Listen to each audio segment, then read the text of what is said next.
Chapter 12-19. Etienne finally figured out his opponent's entire conspiracy. The car accident was indeed the culprit's fault, and most of Etienne's deductions were not wrong. However, there was a crucial mistake in a small area. Chao Etienne naturally thought that the culprit had taken advantage of the car accident to hide in the white SUV and wanted to use the tow truck to leave Shanghai. This was just a thought trap that the criminal suspect deliberately did not set. In fact, the criminal suspect had secretly climbed onto the car that had also stopped because of the car accident and hid in one of the new cars. He wanted to leave Shanghai through this batch of new cars that were about to be transported by sea. As long as this ship left the port and entered the sea, the criminal suspect would be able to fly freely in the sky and jump freely in the sea. However, a super state-owned enterprise like China Shipping Group, which was directly controlled by the central government, did not listen to the orders of the Shanghai Public Security Bureau. They ignored Chao Etienne's request to postpone the departure, which made Chao Etienne race against time. On the way to the port, Chao Etienne was burning with anxiety. He wished that he could grow a pair of wings on his back so that he could fly. He was afraid that he would not be able to arrive at Shanghai port before 16 o'clock and let the ship carrying the suspect leave with its whistle. Perhaps God was unwilling to let this heinous criminal escape, so the roads of Shanghai, which should have been very busy and jammed with traffic day and night, were exceptionally smooth at this time. Chao Etienne did not even wait for a few traffic lights along the way before he successfully arrived at Shanghai port. At this time, there were still 10 minutes before 16 o'clock in the afternoon. What are you doing? This is a restricted area of the port. Only staff members are allowed to enter. When Chao Etienne tried to enter the port with a large group of criminal police, a staff member immediately came forward and tried to stop them. "We are the police, and we are arresting a criminal suspect," Chao Etienne said quickly. "Oh. Then have you received approval from the higher-ups?" the staff member asked again. "What approval? Does our arrest warrant count as approval?" Chao Etienne said impatiently. "I'm sorry, we have to get approval from our higher-ups." The staff member shook his head and said awkwardly, "Police comrade, it's not that we don't want to cooperate with your work.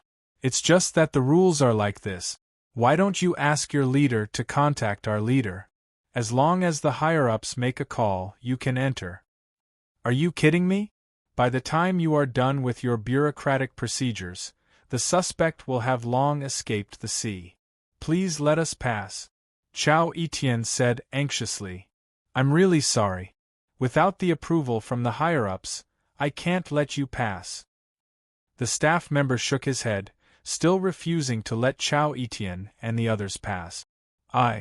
Chao Etienne was so angry that she stomped her feet.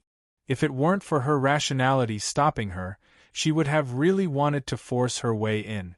But Chao Etienne knew that if she really did that, even if she caught the suspect in the end, she would have to go back to being a small criminal police officer.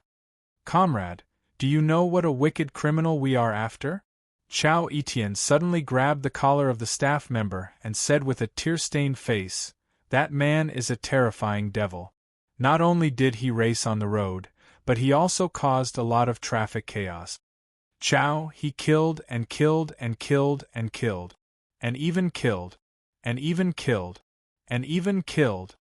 He even forcibly, raped the pitiful high school girls, causing them to lose control of their minds.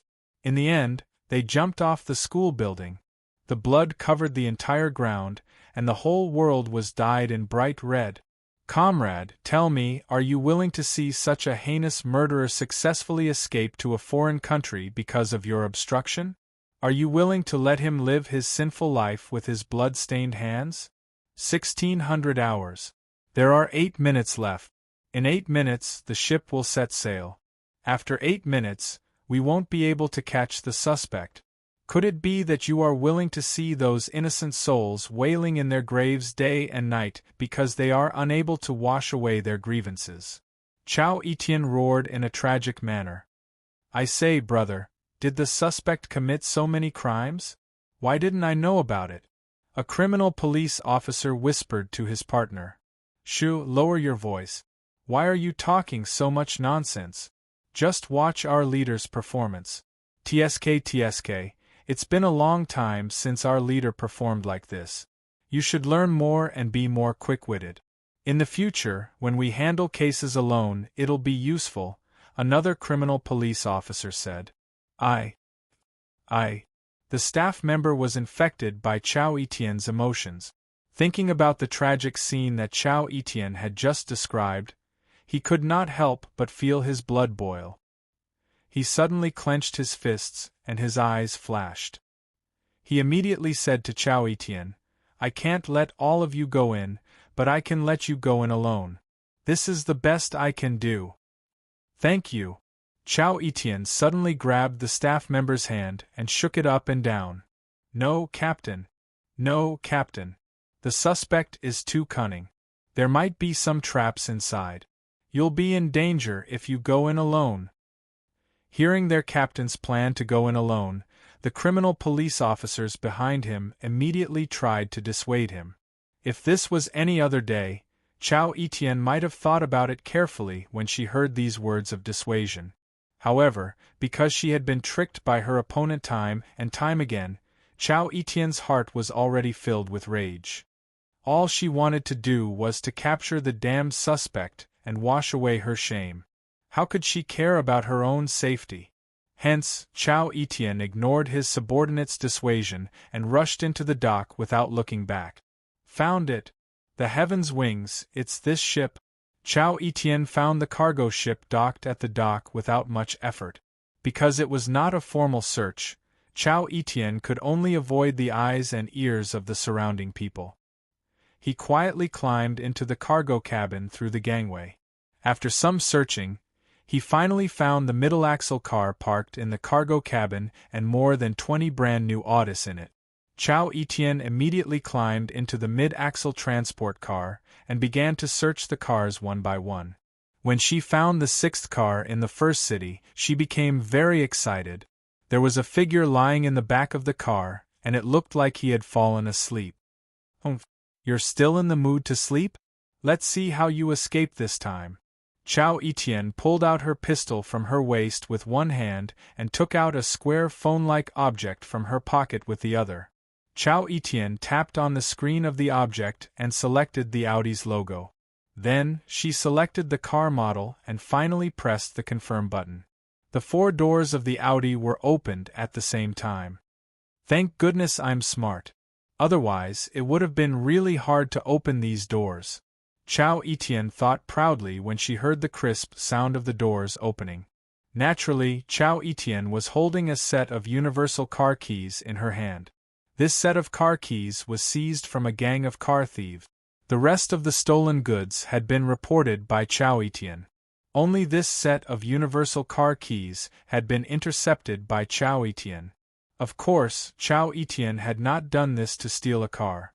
She had only done it in case of emergency. Chao Etienne, the captain of the Criminal Investigation Unit, had never been a captain of the Criminal Investigation Unit who followed the normal route. In the end, Chao Etienne's intercepting this time really came in handy. Otherwise, Chao Etienne would have had to break the car windows to force the door open. That would have definitely alerted the suspect who was sleeping soundly in the car and caused unnecessary trouble. Just like that, Chao Etienne silently opened the car door. When the muzzle of her gun was pointed at the suspect's head, she smacked the suspect's face with force and shouted, "You're under arrest, get up!" As soon as Chao Etienne's voice fell, the suspect who was lying in the back seat began to twist violently. Chao Etienne was shocked, thinking that the suspect was going to resist. But upon closer inspection, the suspect's twisting was like an earthworm. It did not look like he was going to resist at all. Instead, it looked like a person whose limbs were tied up. What's going on? Chao Etienne took a closer look and found that the suspect's limbs were all tied up tightly. Even his mouth was stuffed with a ball of rag. He did not look like a suspect, but more like a victim. Who are you? What the hell is going on? Tell me. Chow Etienne pulled the rag out of the suspect's mouth and questioned him. Comrade police. Ugh. Comrade police. You're finally here to save me. I thought I was going to die. You're finally here. As soon as the man saw the police uniform on Chow Etienne, he immediately burst into tears, crying like a child. Don't cry. Tell me. What the hell is going on? Tell me. Seeing this scene, Chow Etienne's heart surged with an ominous premonition. He was so frustrated that he was about to explode. I'm innocent. I'm just an otaku who writes novels. In the end, I was kidnapped a week ago. That person smeared latex on my face and almost suffocated me to death. Then, he didn't give me any food to eat and wanted to starve me to death. In the end, he threw me in the back seat of this car. If you didn't come, I would have suffocated to death. The man said intermittently, his logic confused. Although the man's words were very illogical, Chow Etienne still managed to sort them out in his mind. He keenly discovered the main point of the man's words and asked in a panic, What did you say? What did that person smear on your face? It was sticky like latex. It stuck on my face for a few hours. When it dried and tore off, it almost stuck my skin. It hurt so much, the man said in fear. Human skin mask. This is a human skin mask. Chow Etienne was used to all kinds of crimes, so he had some understanding of things like human skin mask. This was a prop that special effects makeup artists would use to completely change an actor's face. Later, such a prop fell into the hands of some criminal suspects, allowing them to commit crimes with another face. Such a crime required very high special effects makeup skills. Only some of the top special effects makeup artists in the country could achieve this, so there were very few cases like this in the country. Chow Etienne had only seen such a crime in a criminal record in Beijing, so he never thought that the criminal might use a human skin mask. But from the description of the man who was tied up, it was clear that someone had used his face to make a human skin mask. If that was really the case, then regardless of whether it was the surveillance camera or his own memory, the face that he saw was not the real face of the criminal, but the face of this unlucky otaku who was tied up in front of him. Chow Etienne pulled the otaku out of the car and looked at him carefully with some faint sunlight. Sure enough, it was exactly the same as the face in his memory. If he didn't know about the human skin mask, Chow Etienne would definitely think that he had successfully caught the criminal suspect. By the way, police comrade, are you Officer Chow Etienne? While being observed by Chow Etienne, the otaku also carefully observed Chow Etienne's face and finally blurted out, What's wrong? Do you know me? Chow Etienne asked vigilantly. No, it's like this. The otaku quickly said, Last night, the guy showed me your photo and told me to pass a message to you if I saw you. What message? Chow Etienne immediately asked nervously. He told me to tell you that he is now on the train at 14 o'clock and has already left for Nanjing. If you are interested, you can apply to be transferred to Nanjing. He also plans to play another game of Fast and Furious in Nanjing. The otaku said weakly. Puff. A mouthful of blood directly sprayed out from Chow Etienne's mouth. This was not an adjective, but a large mouthful of blood. She, Chow Etienne, had been played. She had been played by someone from head to toe.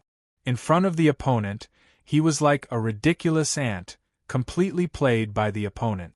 All his thoughts and actions were completely grasped by the opponent. The opponent could be said to have set up no less than 3 layers of mazes. The first layer was at the train station, the second layer was at the intersection of the highway, and the third layer was on this cruise ship. Chow Etienne thought that she was infallible and thought that she had seen through the opponent's strategy. Although she had sent 1,000 police officers to block the train station, in reality, she did not pay any attention there. All her attention was focused on the intersection of the highway and the cruise ship. In the end, the enemy's seemingly simplest first-layer maze was actually the real exit. The enemy just swaggered out of the train station where he had deployed 1,000 men, but in reality, It was just an empty net full of holes. The enemy left the train station just like that. I lost. Chao Etienne sat on the ground powerlessly, muttering a sentence that she had never said before. This was the first time Chao Etienne had voluntarily admitted defeat since she became a police officer. From this, it could be seen that Chao Etienne's heart had been crushed by this cunning opponent. Comrade police! Comrade police! Seeing that Chao Etienne had collapsed on the ground, the otaku hurriedly helped him up. At that moment, a melodious whistle sounded in their ears. At the same time, the deck beneath their feet began to move slowly.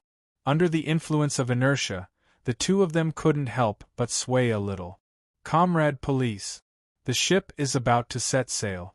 If you don't leave now, you'll have to stay on the sea. The otaku said anxiously. So be it. I've already lost. What else do I have to care about? Chao Etienne murmured.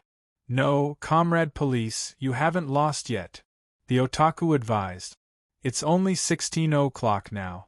That guy's train has just left. You still have time.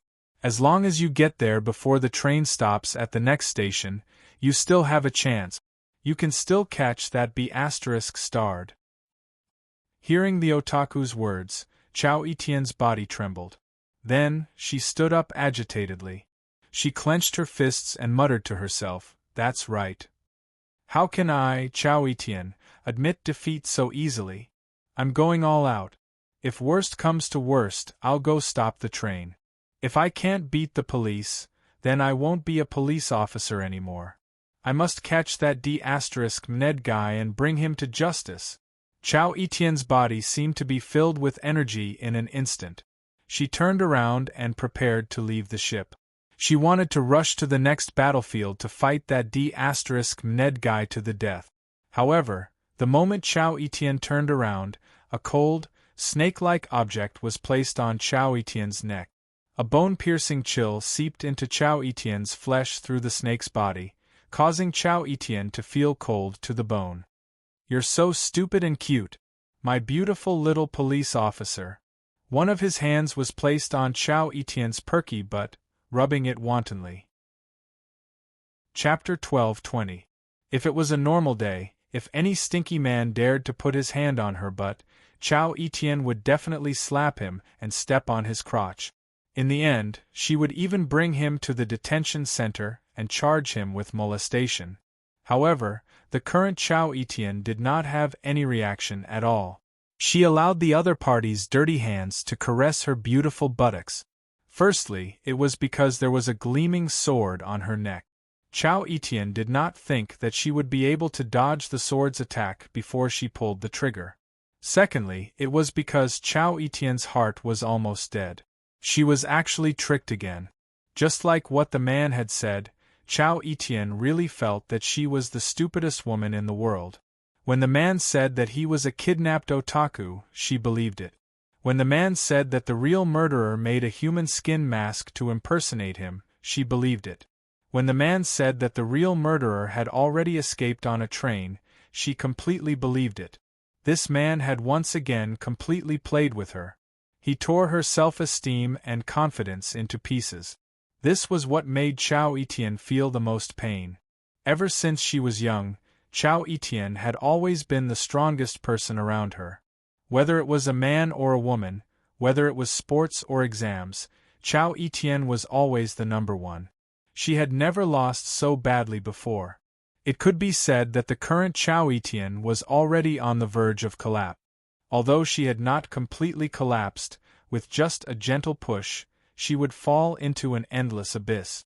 Thus, someone decided to give her a push. "Do you know what you look like?" The man moved closer to Chao Etienne and started talking about her beautiful hair. He smiled and said, "You're like a lychee. The outside is hard and a little prickly. But as long as this layer of shell is peeled off, you'll become a soft ball of flesh that can squeeze water out of it. You'll be so sweet that people will get sick of it. I don't have any other hobbies in this life. I just like to be a fruit-eating man. I especially like to eat lychees like you. I like how you look when you're peeled off the shell the most. You look even worse than an ordinary woman. You look the most seductive right now. The man pinched Chao Etienne's face and said lecherously, I admit that in terms of scheming, or perhaps in terms of intelligence, I'm indeed not as good as you. I have nothing to say if I lose to you. Chao Etienne tried his best to hold back the tears in his eyes, trying to protect his fragile pride. But even Chao Etienne had to admit that he had lost in terms of intelligence. Now, the only thing that could protect his pride was Chao Etienne's ability. Hence, Chao Etienne continued, but you can only rely on schemes and tricks. You're not a real man. If you have the ability, then defeat me completely in terms of strength. But what Chao Etienne didn't know was that this was the sentence that the man had been waiting for. Chao Etienne saw the other party suddenly reveal a disdainful and playful expression. How about we make a bet? The other party chuckled. Let's do as you say. Let's not talk about intelligence and just compete in pure strength. If you can beat me in strength, not only will I let you go now, but I'm also willing to put on handcuffs and follow you back to the police station. You can do whatever you want with me. What do you think? Really? Chao Etienne didn't expect that the other party would say something like this. His heart was suddenly filled with a huge wave of hope. Very few people knew that when Chao Etienne was studying in the police academy, he once represented the police academy to win the national women's kickboxing competition. Later on, he even represented China in the World Women's Kickboxing Competition. Whether it was strength or technique, he was the best in the world. He didn't expect that the other party would be so reckless as to propose a competition of punches and kicks. This was exactly what Chao Etienne was most proud of, and also his strongest point. Chao Etienne looked at the other party like he was looking at a dead man. Chao Etienne was confident that he could beat this arrogant man into a pile of dog shit and wash away the humiliation he had suffered. Of course it's true. You don't have to worry about this. I always mean what I say. Even the Emperor's words are not as effective as mine, the other party said calmly and confidently. Okay, I promise you. Chao Etienne said impatiently. Wait.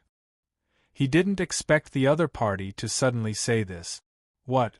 Do you regret it? Do you want to go back on your word?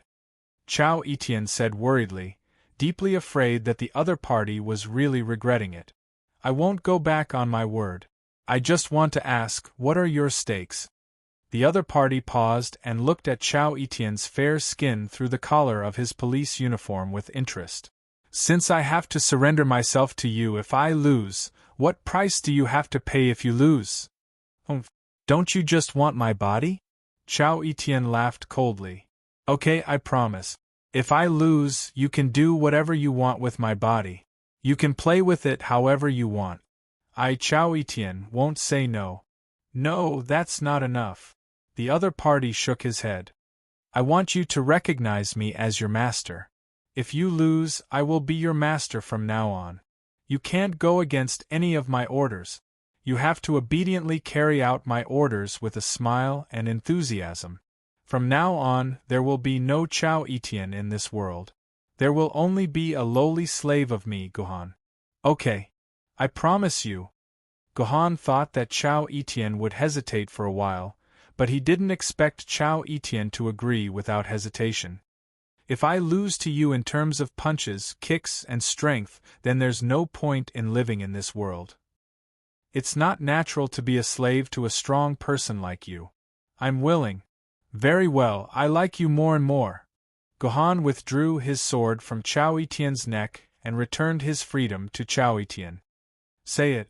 How are we going to compete? Chao Etienne rubbed his fists together and asked Gu Hai with an arrogant expression. Then let's do it this way. I want you to lose wholeheartedly so we can compete in 5 events. These 5 events are all up to you to decide. We'll compete in whatever you say and I won't say no. As long as you can beat me in one of the 5 events, it'll be my loss. Bye. Gohan said. Looking at the other party's arrogant face, Chao Etienne wanted to punch him. But after thinking about it, she decided against it because her gun was also in Gu Han's hand. She didn't think that a gangster like him was the kind of idiot who couldn't hit the main character even after firing a dozen shots in the movies. Okay, since you want to die, I'll fulfill your wish. Chao Etienne snorted coldly, then found a chain from the corner of the warehouse and threw one end to Gohan. I won't bully you, let's have a simple tug-of-war. Let's use these two wheels as the standard, and whoever can pull this piece of cloth past the wheel first wins. Okay.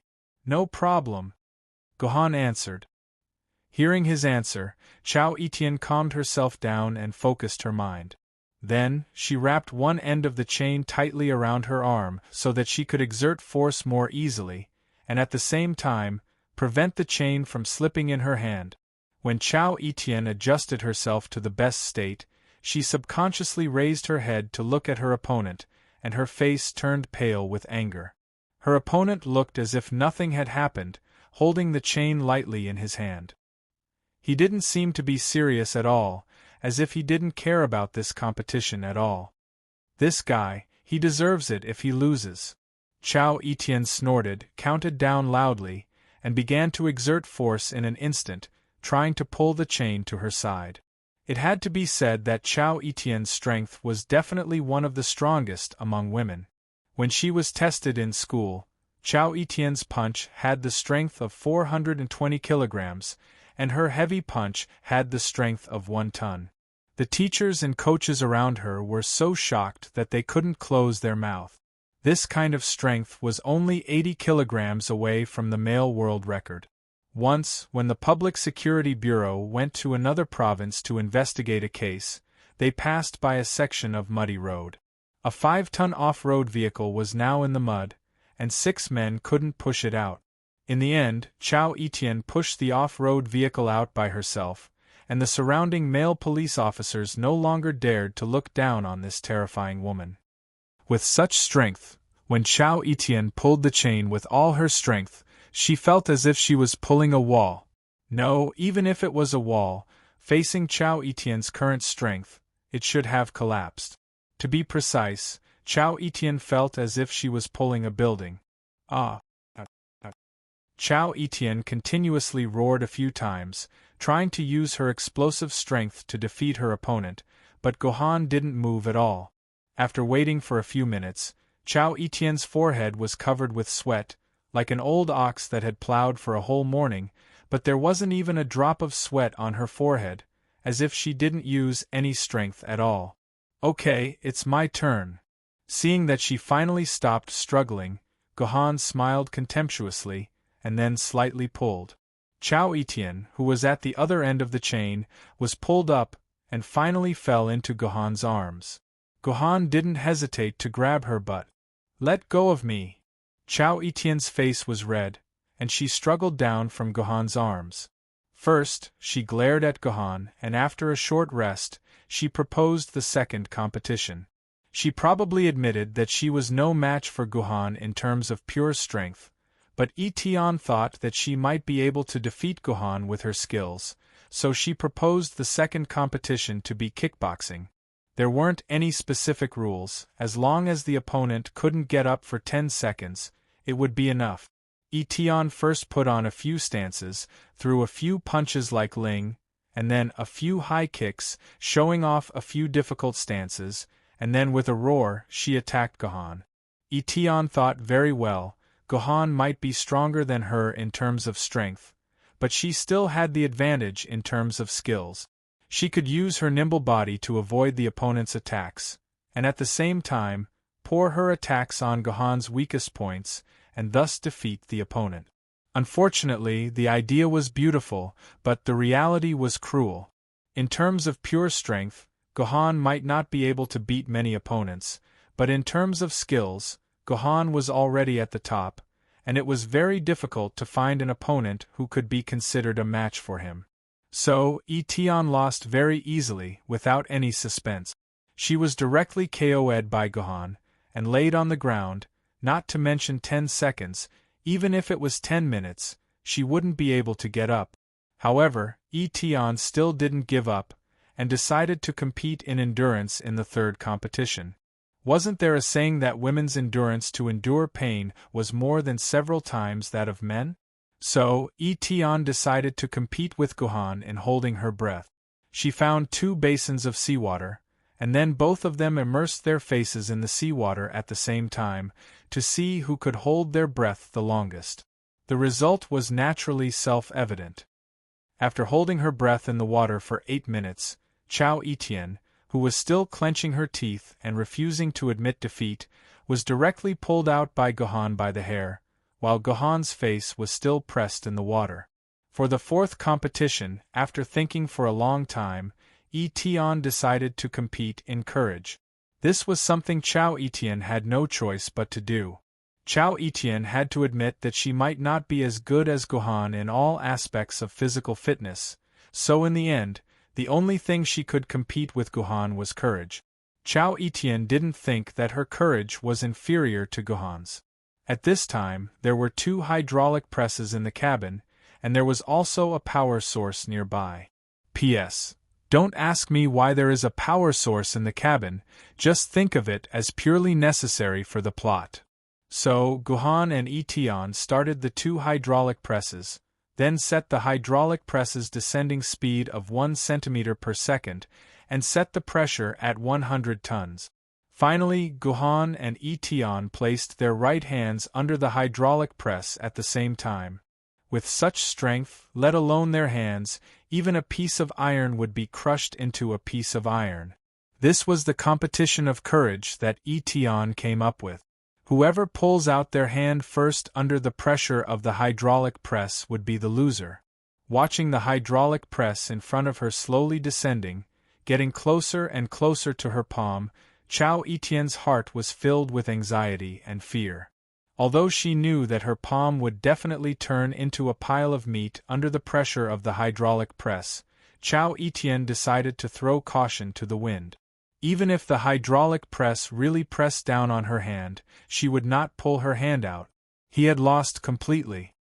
He had lost everything to this damned man. In the end, all Chao Etienne had left was his courage. If he lost to his opponent in terms of courage, then Chao Etienne's mentality would be completely broken down. Thinking of this, Chao Etienne resolutely closed her eyes. She had really thrown caution to the wind. But at this moment, Chao Etienne felt a trace of warmth on the back of her hand. She suddenly opened her eyes, and in disbelief, found that there was another palm covering her right hand. This was Guhan's left hand. At this moment, other than one of Guhan's hands being placed under the hydraulic press, the other hand was covering the back of Chao Etienne's hand. In this way, before Chao Etienne's hand was crushed into meat paste, Guhan's hand would definitely be completely crushed. What do you mean by this? Chao Etienne raised his head abruptly and looked at Guhan, who was smiling from the side. You are the woman I have my eyes on. I only hope that my woman has a pair of beautiful hands, not a pile of meat paste. Guhan said indifferently. Hearing this, Chao Etienne felt as if she had been shot in the chest. No matter how strong her determination was, it was all gone in an instant. She powerlessly pulled out her right hand, and no longer had the strength to lift it. All right, this competition doesn't count. But I see that you can't think of any good ideas, so why don't I suggest one? Guhan looked at the listless Etienne and smiled evilly. P.S. Damn it, using the word evilly feels really shameful. Then, he took out the police pistol that he had just confiscated and handed it directly to Chao Etienne. What do you mean by this? Chao Etienne asked in confusion as she held the pistol that she had lost and regained. This will be our last competition. Guhan continued to smile wickedly. Don't you want to compete in courage? Then this is the best way. You can point the gun at my head, then count to 123 and shoot. If I dodge, then I lose. What do you think? You're crazy. You're crazy. Chao Etienne was so scared that she took a few steps back. It wasn't that this competition was disadvantageous to Chao Etienne, but on the contrary, the man in front of her looked like he was courting death. If he dodged, then he would lose, and he would be locked up in prison. But if he didn't dodge, then he would be shot in the head, and then he would be completely dead. No matter how she looked at it, it was a dead end. If this man wasn't crazy, why would he suggest such a competition? Come on. Don't hesitate, let's compete. Guhan held Etion's hand and pointed the gun at his head. At the same time, Guhan took a step back, less than a meter away from the gun. Come on. Count to 123. Guhan urged with a smile. Etion's body was trembling, and she didn't start the countdown. What's wrong? Don't you even have the courage to count? Guhan smiled warmly. How about this, I'll count for you. 1, 2, 3. Bang! A gunshot rang out. After Guhan counted to 3, Etion's body trembled instinctively, and then the gunshot rang out. Not to mention trembling, Guhan didn't even move his head. No. But after Etion fired the gun, she screamed miserably, and then hugged Guhan's body, shouting, "Don't die. I don't want to kill you. I don't want to kill you." Etion had never cried so sadly in her life, never. Looks like I've won. Etion didn't know how long she cried for, and then she heard that strange but somewhat familiar voice again, and felt a hand gently caressing her head. Etion raised her head, and saw Guhan looking at her with a face full of smiles. Etion was shocked and pushed Guhan away. At the same time, she touched Guhan's forehead in disbelief. His skin was as smooth as jade, and there were no signs of injury. How could this be? Etion asked in a daze. You have to ask yourself. Because you didn't fire the gun. Guhan threw the black cartridge in his hand to the side, and then said gently with a hint of sweetness, "You can't bear to kill me, so you didn't fire the gun." Impossible. I fired the gun. I even heard the gunshot. How could I have not fired the gun? Etion shook her head randomly, and she felt that her mind was in a mess. I told you, it was just your illusion. You can't bear to kill me, and you didn't pull the trigger from the beginning to the end. You must have fallen in love with me. Guhan pulled Etion into his arms, and at the same time, he gently stroked Etion's jade back. You can ask yourself in your heart, have you fallen in love with me? Guhan's voice had a hint of bewitchment. Etion was completely flustered. She really started to ask herself? In the end, it would have been better if she hadn't asked. Once she asked, Etion suddenly realized that she might actually have fallen in love with this man.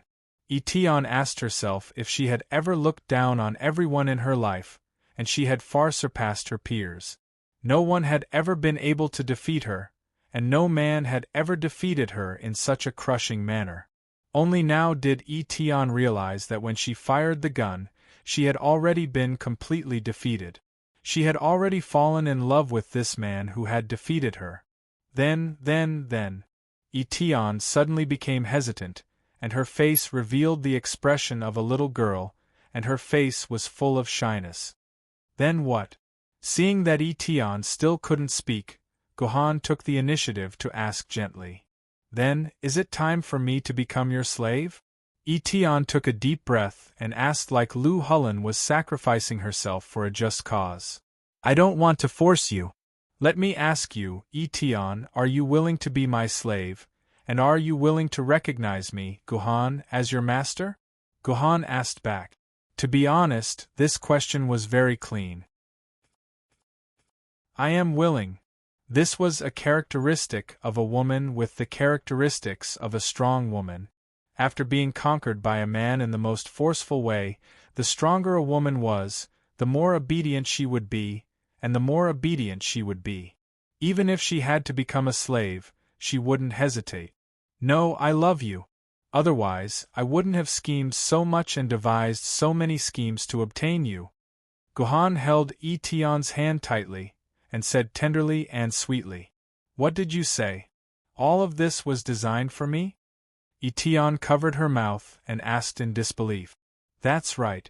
Whether it's racing, kidnapping Wang Qi, robbery, jailbreaking, or setting up so many traps, I only have one goal, and that is to obtain you, to make you fall in love with me.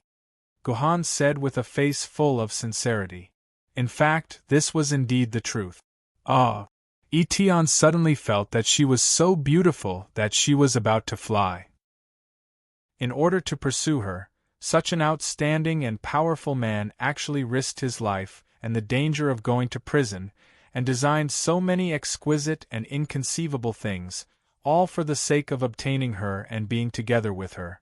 This was such an inconceivable and romantic thing. Etion felt that she was about to fly in the air in romance. At this moment, Etion had completely fallen into the river of love. But Etion, I have one thing. Can you help me? Gohan changed the topic. Etion, who was currently immersed in the river of love, naturally wouldn't refuse. Even if Gohan wanted to have sex with her on the spot, Etion probably couldn't wait to strip herself. Come, help me read this sentence. Gohan handed a piece of paper to Etion. Annoying! When Etion saw the contents of the paper, her small fist bashfully hammered Gohan's chest, but she still obediently read the words on the paper. Gohan, I like you so much. Can I marry you and be your wife? Bastard Gohan, how dare you tease this heroine like this? How could this heroine be so easily picked up by you? You still want this heroine to be your slave. I'm going to kill you. From the looks of it, Etion had completely returned. Chapter 12:21. Boss, you're amazing. You actually single-handedly caught this criminal suspect. You should know that when the bureau chief found out that you rushed in alone, he almost skinned us alive. A group of criminal police surrounded Chao Etienne and praised him loudly. After waiting anxiously on the dock for almost 2 hours, Chao Etienne finally came back with a boat and the man behind Chao Etienne, who was wearing handcuffs and had a depressed face. Don't be noisy, this heroine. My ears are going deaf from all your noise. Everyone, get in the car and quickly take this person back to the police station, in case there are any more accidents on the road. After Chao Etienne said this, everyone did not dare to say anything more. They all boarded the police car and drove away. In a short while, they returned to the police station. You all go and rest. This criminal suspect is very cunning and vicious. I want to lock him up personally. Chao Etienne's words did not arouse any suspicion. Chao Etienne had spent a lot of effort to catch this criminal. Of course, he had to lock him up personally. Otherwise, he would definitely not be at ease.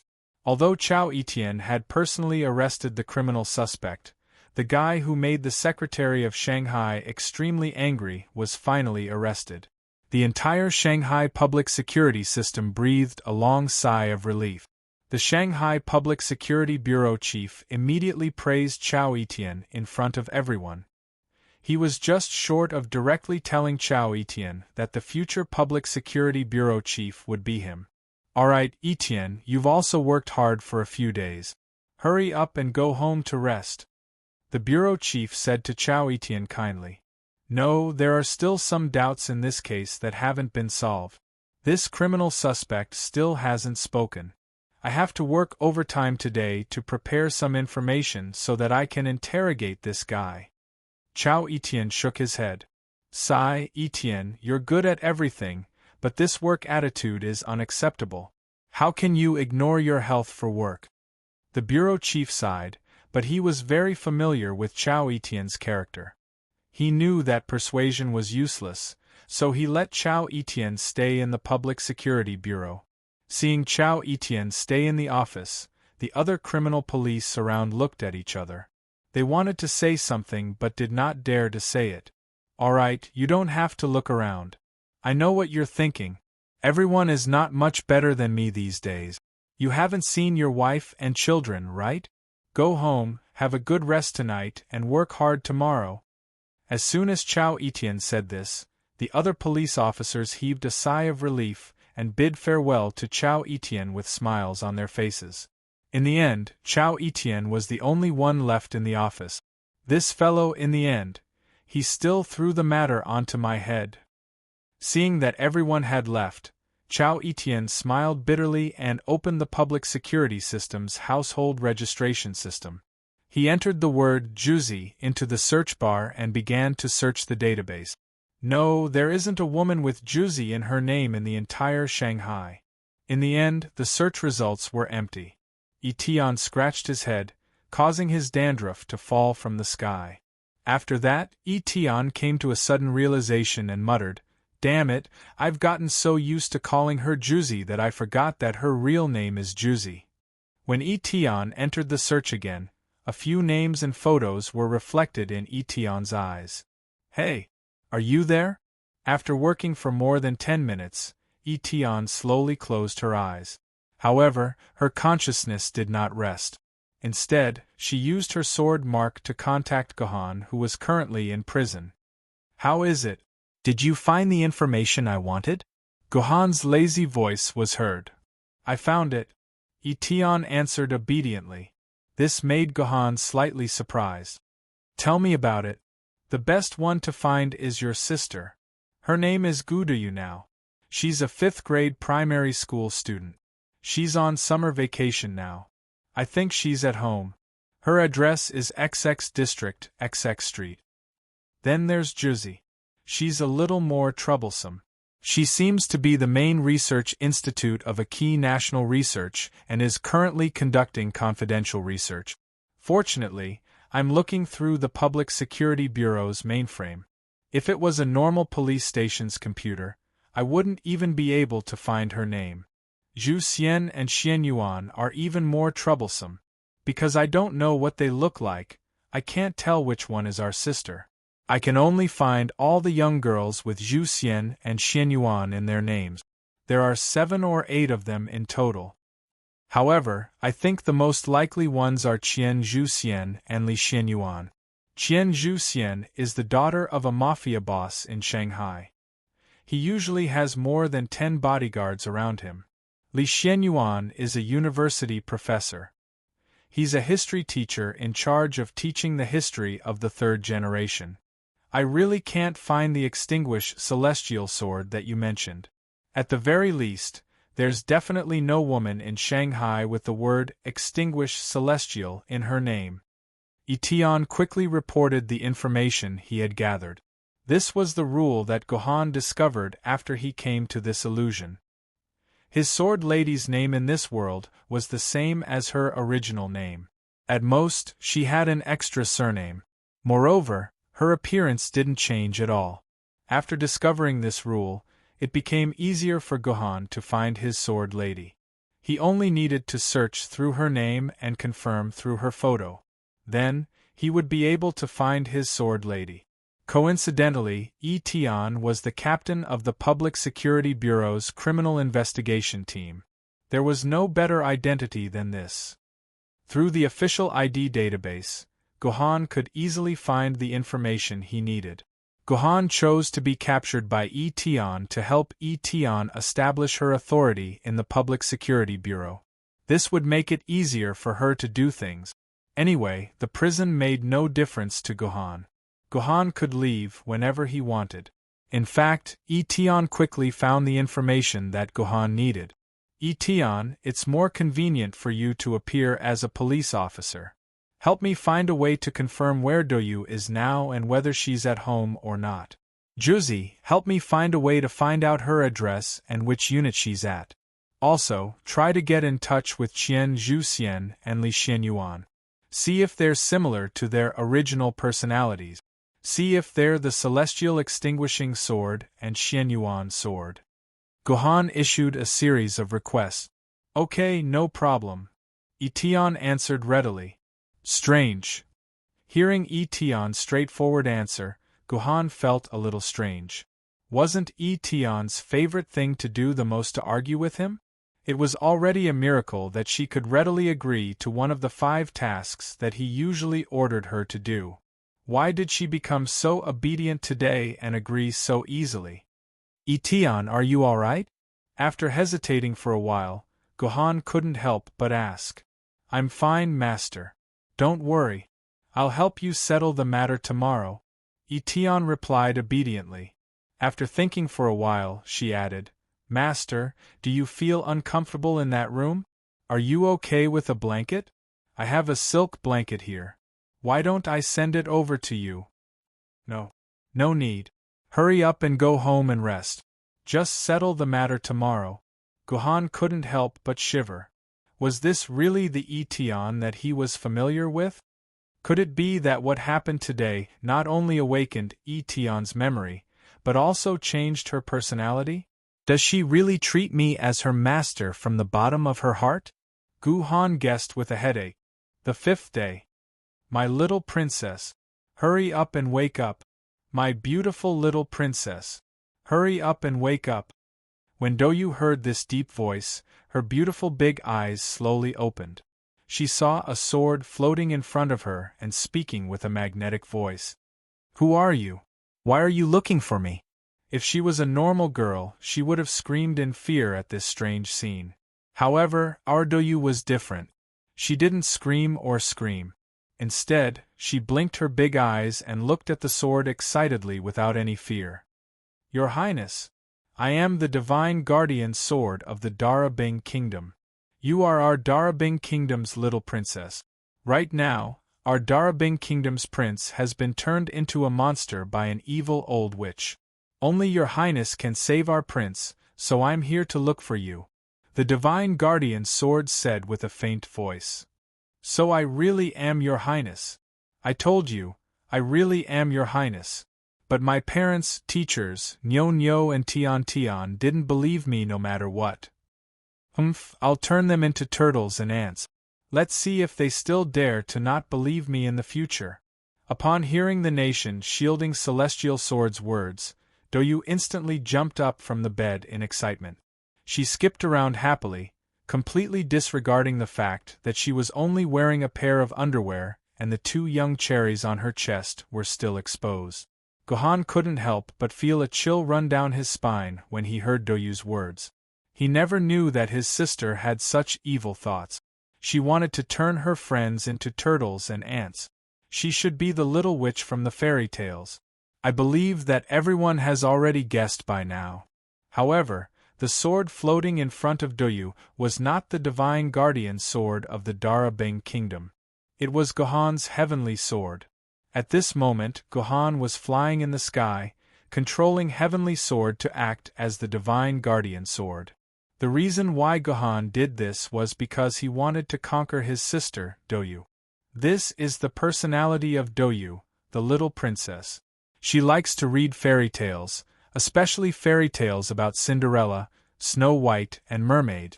Try telling other students that you're the reincarnation of Snow White. Gohan looked at the detailed information on Doyu in his hands again. This was information that Heavenly Sword spent an entire morning visiting Doyu's teachers, parents, and classmates. This was because Heavenly Sword was a slightly famous criminal police captain in Shanghai. The reason he used was that there was a perverted demon in Shanghai who liked to target little Lolas. Recently, it was discovered that this perverted demon had his eyes on Doyu, so he needed to investigate. In the end, these people all revealed all the information about Doyu. It was much more detailed than the information that Gohan had obtained from investigating Qidien and Heavenly Sword. As expected of a criminal investigation profession. After coming up with a detailed plan, Gohan escaped from prison with Heavenly Sword's cooperation at night. Shue then changed into Gohan's clothes and covered herself with a blanket. No one suspected that Gohan had disappeared. Divine Guardian Sword, tell me, how should I save the prince? Doyu asked eagerly. If you want to save the prince, you must get the old witch's magic potion. We can only get the magic potion by going to the old witch's castle and defeating her, said the Divine Guardian Sword. Okay. Then let's go quickly. Doyu clapped his hands excitedly, then started to take out his clothes from beside his pillow, preparing to put them on. My dear princess, you don't need to wear mortal clothes. You have your own princess fairy dress, said the Divine Guardian Sword. Princess fairy dress? Where is it? Where is it? Asked Doyu. Your Highness, you just need to grab the hilt of my sword. Okay. Doyu nodded and grabbed the hilt of the heavenly sword. In an instant, a beautiful princess dress was put on Doyu's body. The divine guardian sword even helped Doyu put on white children's cotton socks and pink crystal shoes. Wow! Looking at her gorgeous clothes, Doyu was so excited that she couldn't control herself. She completely believed what the divine guardian sword said, and she also believed that she was the princess of Dalabang Kingdom. In reality, the clothes were just put on Doyu through the dimensional space of the scabbard. But where is the old witch's castle? Is it very far? Doyu, I don't want to walk.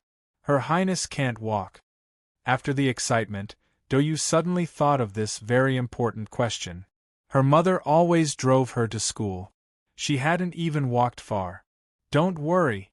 Your Highness, your princess power has activated the divine power in my body. I can fly you there. As soon as the nation shielding celestial sword finished speaking, Doyu felt a tremendous force coming from the sword. His body flew up uncontrollably and quickly flew out of the window. He hovered high up in the sky. Under the illumination of the bright moonlight, he looked like a cute little fairy princess. I can fly. I can fly. Doyu shouted excitedly. Her voice was quite loud when she screamed. Many of the rooms that had their lights off at night were lit up again. The divine guardian sword quickly told Doyu to shut up and not alert anyone else. Otherwise, if someone found out, Doyu's princess power would be gone. Hearing that she would lose her princess power, Doyu immediately shut up. After flying for a while, they finally arrived at the old witch's castle. It was a dark, silent, and deserted ancient castle. It's so dark. It's so scary. Unexpectedly, our Princess Royal Highness became terrified when she entered the castle. Perhaps it was because it was pitch black in the castle. Doyu, who was still alive and kicking just a moment ago, was so scared that he started crying. He shouted, I don't want to save the prince anymore, I want to go home. In the end, it was the divine guardian sword's persuasion that Doyu mustered up her courage. Under the guidance of the divine guardian sword, Doyu moved step by step in the dark castle. Finally, they arrived at a room with candles lit up. The door was wide open. There was a bed in the room, and on the bed lay a scary woman wearing a black robe and a scary mask. Your Highness, that's the old witch. You just have to use me to pierce her heart, and we can defeat her. The kingdom-protecting divine sword said in a serious tone. However, was it really a fairy tale to have a fifth-year lowly stab someone's heart? Chapter 12:22. But unexpectedly, our Doyu did not hesitate at all as they mercilessly stabbed their swords into the old witch's heart. Ah! I'm dead! The old witch screamed in pain. Without a single drop of blood, she turned into a puff of green smoke and died. She even dropped a bottle of red potion on the bed. Princess, this is the magic potion. We can go and save the prince now. The kingdom-protecting divine sword said excitedly. Then, it brought Doyu and flew out of the castle. Not long after Doyu left, the old witch that disappeared once again appeared in the room. However, she did not wear the ugly black robe or the scary mask. Instead, she revealed her beautiful face. Isn't this our Miss Chidian? Damn it. That bastard Gohan actually made me act as the old witch. This role should have been given to Etion. Chidian said angrily. It was obvious that it was very dissatisfied with this role arrangement. Also, it was worth mentioning that this castle was a vacation villa of the Chidian family. It just so happened that Gohan took advantage of it. Oh no, I still have to hurry. Chidian suddenly thought of something and instantly disappeared from the castle. Kingdom-protecting divine sword? Where is my prince? Doyu found himself in the sky above the sea and asked the kingdom-protecting divine sword curiously.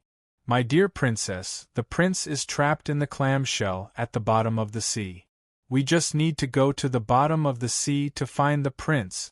The kingdom-protecting divine sword replied. But I'm afraid.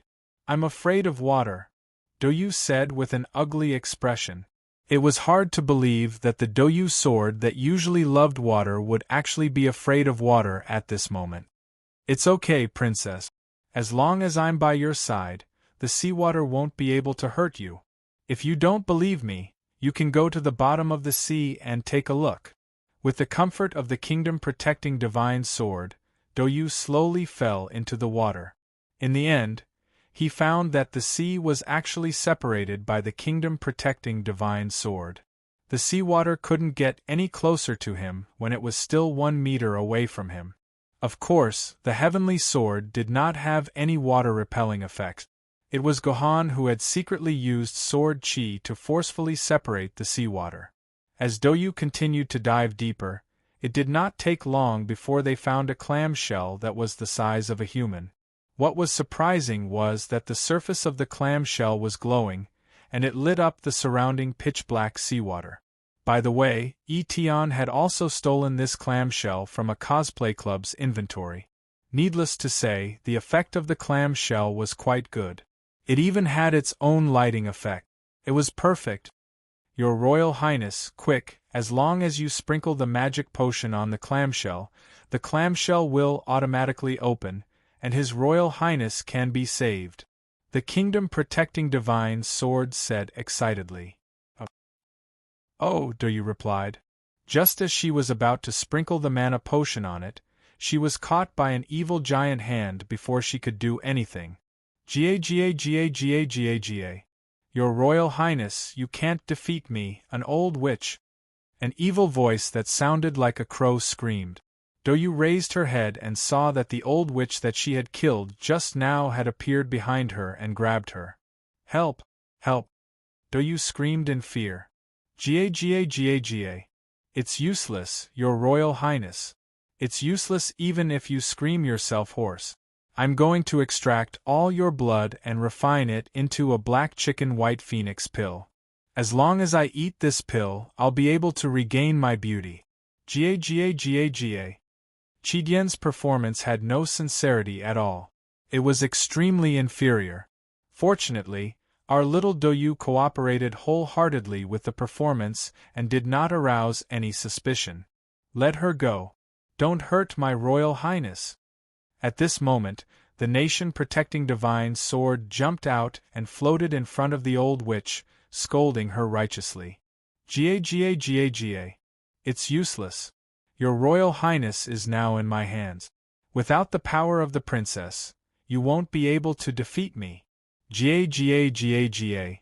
Unless you choose to sacrifice yourself and unleash all of your divine power, you won't be able to defeat me. Ga. Speaking of which, this old witch was really stupid.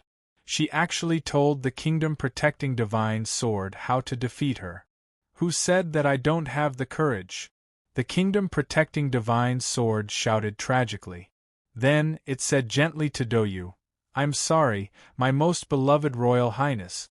I can't be by your side anymore. No. Kingdom-protecting divine sword. Don't die. Hearing the kingdom-protecting divine sword's words, Doyu was instantly filled with sorrow and cried. What? What are you planning to do? You can't be thinking of. Speaking of which, this old witch was really stupid. The little lowly Doyu could tell that the kingdom-protecting divine sword was about to self-destruct, but the old witch still asked what she was planning to do. The result was self-evident. The kingdom-protecting divine sword exploded. Under the power of the explosion, the old witch let out a pitiful cry before turning into a puff of green smoke. Our pitiful kingdom-protecting divine sword broke into 2 pieces. Kingdom-protecting divine sword. Kingdom-protecting divine sword, don't die. Doyu hugged the broken kingdom-protecting divine sword and cried loudly. My dear Royal Highness, do you really want to save this kingdom-protecting divine sword? At this moment, a gentle female voice rang in Doyu's ears. Doyu looked up and saw a fairy wearing a fairy costume. Okay, this fairy was actually the old witch from before. She was Chidian, but she had changed her clothes at the last minute. Can I save it? Hearing the fairy's words, Doyu immediately asked excitedly. Of course. The fairy replied with a smile. As long as you pour the mana potion in your hand on the kingdom-protecting divine sword, the kingdom-protecting divine sword will revive. Just as Doyu was about to pour the potion, she suddenly thought of something and asked, "But if I use the mana potion on the kingdom-protecting divine sword, what will happen to His Royal Highness?" "There is only one bottle of mana potion and it can only be used on one person. If you save the kingdom-protecting divine sword, you won't be able to save His Royal Highness." The fairy replied softly, "But Your Royal Highness, you are so smart. You must know who truly treats you well. You must know which person you should use the mana potion on. You should save someone who truly treats you well. Someone who is willing to sacrifice his life to protect you." "I understand." Doyu nodded solemnly. Under Qidian's gratified gaze, Doyu threw the two halves of the divine protector sword to the bottom of the sea. Then, he took the mana potion and ran to the clam with a smile on his face. He poured the entire bottle of mana potion on it. How did this happen? Qidian was completely dumbfounded and did not know what to say. Shouldn't Doyu give up on saving His Royal Highness, who had nothing to do with her, and resurrect the kingdom-protecting divine sword that sacrificed itself to save her? Wasn't that how it was written in fairy tales? Why didn't you resurrect the kingdom-protecting divine sword? Why? Qidian could not understand it no matter how hard she thought about it. She could not help but ask Doyu. "What's so strange about that?" Doyu raised her head and pouted. "It's said in the fairy tales that princesses live happily with their princes. Which princess would live happily with a sword?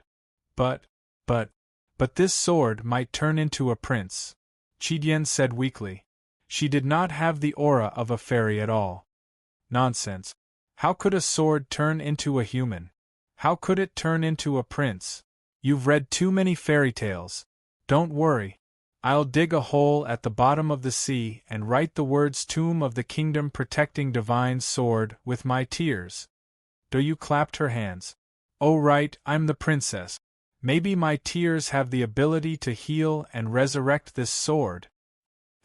Qidian was completely speechless. She did not know how to reply to Doyu. She could only contact Gohan through the sword mark and ask, "Gohan, what should we do next? The script has changed. If Doyu doesn't resurrect the kingdom-protecting divine sword, how are you going to make your appearance?" "There's no other way, we'll just play it by ear." On the other end, Gohan's voice was also incomparably helpless. He was originally full of confidence, but he had no idea how to continue this plot. He could only go with the flow and adapt to the situation. As the potion was poured on the clamshell, it slowly opened up and revealed a prince dressed in luxurious clothes. "Was it you who saved me, my dear princess?" After the clamshell was opened, the prince opened his gentle eyes and looked at Doyu. "It's me." Doyu's eyes turned into crescents when she saw the handsome prince. "Oh, my most beautiful princess, you're the one who saved me." As soon as the prince came out from the clamshell, he immediately knelt on one knee and took out an extra-large diamond ring from his pocket. He presented it to Doyu and begged, "My dear Princess Royal Highness, will you marry me and be my queen? Let's live happily ever after." Faced with the prince's passionate proposal, Doyu began to hesitate. This caused Qidian and Gohan, who was playing the role of the prince, to feel nervous. If Doyu rejected the proposal, all their acting would be in vain. "But I'm the princess of the Darabang Kingdom, and you're the prince of the Darabang Kingdom. We're siblings. Are siblings allowed to get married too?" Doyu asked curiously. **T. I missed out on such a huge bug." Gohan's heart froze. He never thought that he would make such a mistake. After all, this plan was made in a hurry and the preparation was also very complicated. He actually missed out on such an important bug that allowed him and Doyu to become the prince and princess of the Darabang Kingdom. Even if they weren't biological siblings, they would still be cousins. If these two were to get married, it would really be. However, at this very moment, the arrow was already knocked on the bowstring. If Gohan said no, not only would all his previous efforts be wasted, It would also be impossible for him to use this method to conquer Doyu in the future. Thinking about this, Gohan made up his mind and said something that went against the natural order of things. It's alright, my dearest sister. Even if we're siblings, as long as there's love between us, it's fine. I know, I promise you, I'll marry you. When Doyu heard that, she immediately threw herself into His Royal Highness' arms and kissed Gohan's lip. Gohan had to exert a lot of strength to pull Doyu away from him like an octopus. Come, my dearest princess. After you say this marriage vow, we can be together. Gohan took out a piece of paper and placed it in front of Doyu. However, after staring at it for a long time, Doyu still couldn't read the words on the paper. What's going on? Could it be that something unexpected has happened? Just when Gohan was feeling anxious, Doyu suddenly said to Gohan in tears, "Your Highness, I can't read." What the? Chi-Dian, who was a bystander, fell flat on his face. Even his black lace panties were exposed. I'll teach you. Say it after me. Gohan, I like you so much, can I marry you and be your wife? Gohan, I like you so much, can I marry you and be your wife? After saying this, Doyu's eyes suddenly brightened up and she jumped into Gohan's arms. Brother, you're finally willing to marry me, she said happily. No. Gohan slapped Doyu's little butt. On the 6th day. According to Chi-Dian's memories, Doyu had a miserable night. Her little butt was beaten swollen by Gohan. Gohan was angry at Doyu for abandoning the divine sword for the prince. Secondly, it was because Doyu seemed to have taken Gohan's words seriously and insisted on marrying Gohan regardless of the fact that they were siblings. Gohan was so angry that he had to beat Doyu to suppress her indecent thoughts. When this indecent flame was finally ignited by Gohan, Gohan would know how difficult it was to make his sister take back her terrible thoughts in the future. After putting in so much effort to solve his sister's problem, the only one left was Juzi. Juzi was currently working in a highly secretive work unit. How secretive was this work unit? For example, even the author, Junhua, didn't dare to write the name of this work unit in the book. This showed how secretive the work unit was. Etienne racked his brains but couldn't find a reasonable reason to record this confidential work unit. Of course, this wasn't a big deal. Gohan was also a guy who never took the normal path. So early the next morning, Gohan went to buy an Ultraman outfit and swaggered in front of this secretive work unit. Who is it? Stop, this is a restricted military area. Those who are cosplaying move aside. Don't come near this place. Seeing an Ultraman appear out of nowhere, the guards at the door immediately said. At the same time, they tightened the bolt of their guns, ready to shoot at any time. Ultraman Light Wave. Gohan couldn't be bothered to talk nonsense. He directly put on the classic Ultraman pose and then used a sword energy to knock out these soldiers. Then, he swaggered into the secretive work unit. All researchers, attention, there is an order from above to evacuate quickly. An Ultraman broke in and has broken through the outermost line of defense. If we don't leave now, it will be too late. In the research room of the secretive work unit, a bald middle-aged man hurriedly said.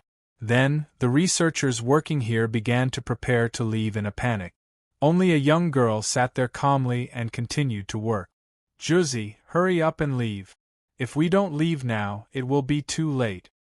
The bald man grabbed Juzi's arm and said. No. Juzi shook his head. Teacher Wang, you go first. I will not leave before I solve this energy equation. One of them wanted to drag the other away, but the other refused to leave no matter what. Hence, the two of them were in a stalemate. Teacher Wang had no choice but to call two guards to take Juzi away by force. Suddenly, a voice came from the sky and said, Juzi, I'm an alien from Nebula M78. I have mathematical technology that is 10,000 years ahead of Earth. As long as you, Master, is that you? What Gohan didn't expect was that after just one sentence, Juzi suddenly knelt in front of him and said with a blank face, just like Juzi in the past. Master, Juzi is here. What can I do for you? This Juzi, could it be that she didn't lose her memory like the other sword maidens? Chapter 12:23. Juzi, you recovered your memory so easily? Gohan, who was wearing an Ultraman costume, looked at Juzi and asked in surprise. Master, Juzi did not lose her memory from the beginning to the end. Juzi was just waiting here for Master to find Juzi. Juzi replied calmly. You are really... If it was possible, Gohan would like to have a good chat with Juzi here to see why she did not lose her memory. Unfortunately, a pair of armed soldiers appeared in the corridor, causing Gohan to dismiss this idea. He hugged Juzi in his arms and slashed with the sword energy in his hand. This building, which was made of several layers of alloy, was forcibly split open by Gohan. Gohan jumped out of this opening with Juzi and flew into the sky under the watchful eyes of everyone. Soon, they disappeared without a trace. Oh my God! Ultraman is really here! The teacher who had just persuaded Juzi to leave wiped the sweat off his forehead and said in horror. Then, he made up his mind to change the current research topic and carefully study the universe topic, whether Ultraman and Nebula M78 exist. Juzi, did you really not lose your memory from the beginning to the end? It was not until they returned to the prison that Gohan felt at ease and chatted with Juzi, who had changed back into the Juzi sword. Yes, from the first moment I came to this illusion, Juzi was Juzi. If Master did not ask Juzi, Juzi would not have known that the other sisters had lost their memory, Juzi replied. Then why did you not take the initiative to find me? Gohan asked again. Juzi could not sense Master and could not receive Master's orders. Without Master's orders, Juzi would not do anything, Juzi said methodically. Moreover, Juzi felt that if Master needed Juzi, he would definitely be able to find Juzi. Since when did you become so good at talking? Gohan rubbed his nose and then patted Juzi's head. He asked curiously, but why is that? Why did the other sword maidens lose their memory? Even Shui, who had no love for me, lost her memory, but you didn't? Could it be that you are filled with hatred for me? I might know the reason. Without waiting for Juzi to answer, Etion, who had been secretly listening, suddenly interrupted. You actually know the reason? Gohan was a little surprised. Etion had never been the most intelligent person, and he himself could not understand it in such a short period of time, so how could Etion know? Master, don't forget that Juzi has a different characteristic from us sword maidens. Whether it's Qing Pin, Qidian, me, or even the Xianyuan sword, we are all made of metal. Only Juzi is made of wood. So, I guess that it might be because of the different materials that Juzi did not lose her memory like us, Etion said quickly. Maybe that's the case? Gohan nodded thoughtfully. My master, you're really amazing. This time, you've broken the sky of our Shanghai again. You don't know how ugly our director's face is. Looks like I have to work overtime again. That afternoon, Etion, who had a noon meeting, laid on the table weakly and complained to Gohan, who was still in prison. If the director of the Public Security Bureau knew that the criminal who broke the sky was locked up in his prison, his expression would definitely be very interesting. The Great Destruction will come in 3 days. I have a feeling that if I can't awaken Zhu Xian, Xianyuan, and that extinguish immortal before the Great Destruction, I'm afraid that even if I can leave this dreamland, I won't be able to repair the extinguish immortal sword. Even with Gohan's calmness, he could not help but feel a little worried when he said this. The Zhu Xian and Xianyuan sword were fine. At least he already knew where they were. However, the extinguish immortal sword really made Gohan feel helpless. Until now, he still could not find any clues. If the extinguish immortal sword could not be awakened, then Gohan would not be able to synchronize with her. Then, in reality, what awaited Gohan seemed to be the collapse of his body. It's fine. Master, relax. Who knows, when the boat reaches the bridgehead it will straighten out. You should think about how to conquer these two great gods, Xianyuan and Zhu Xian.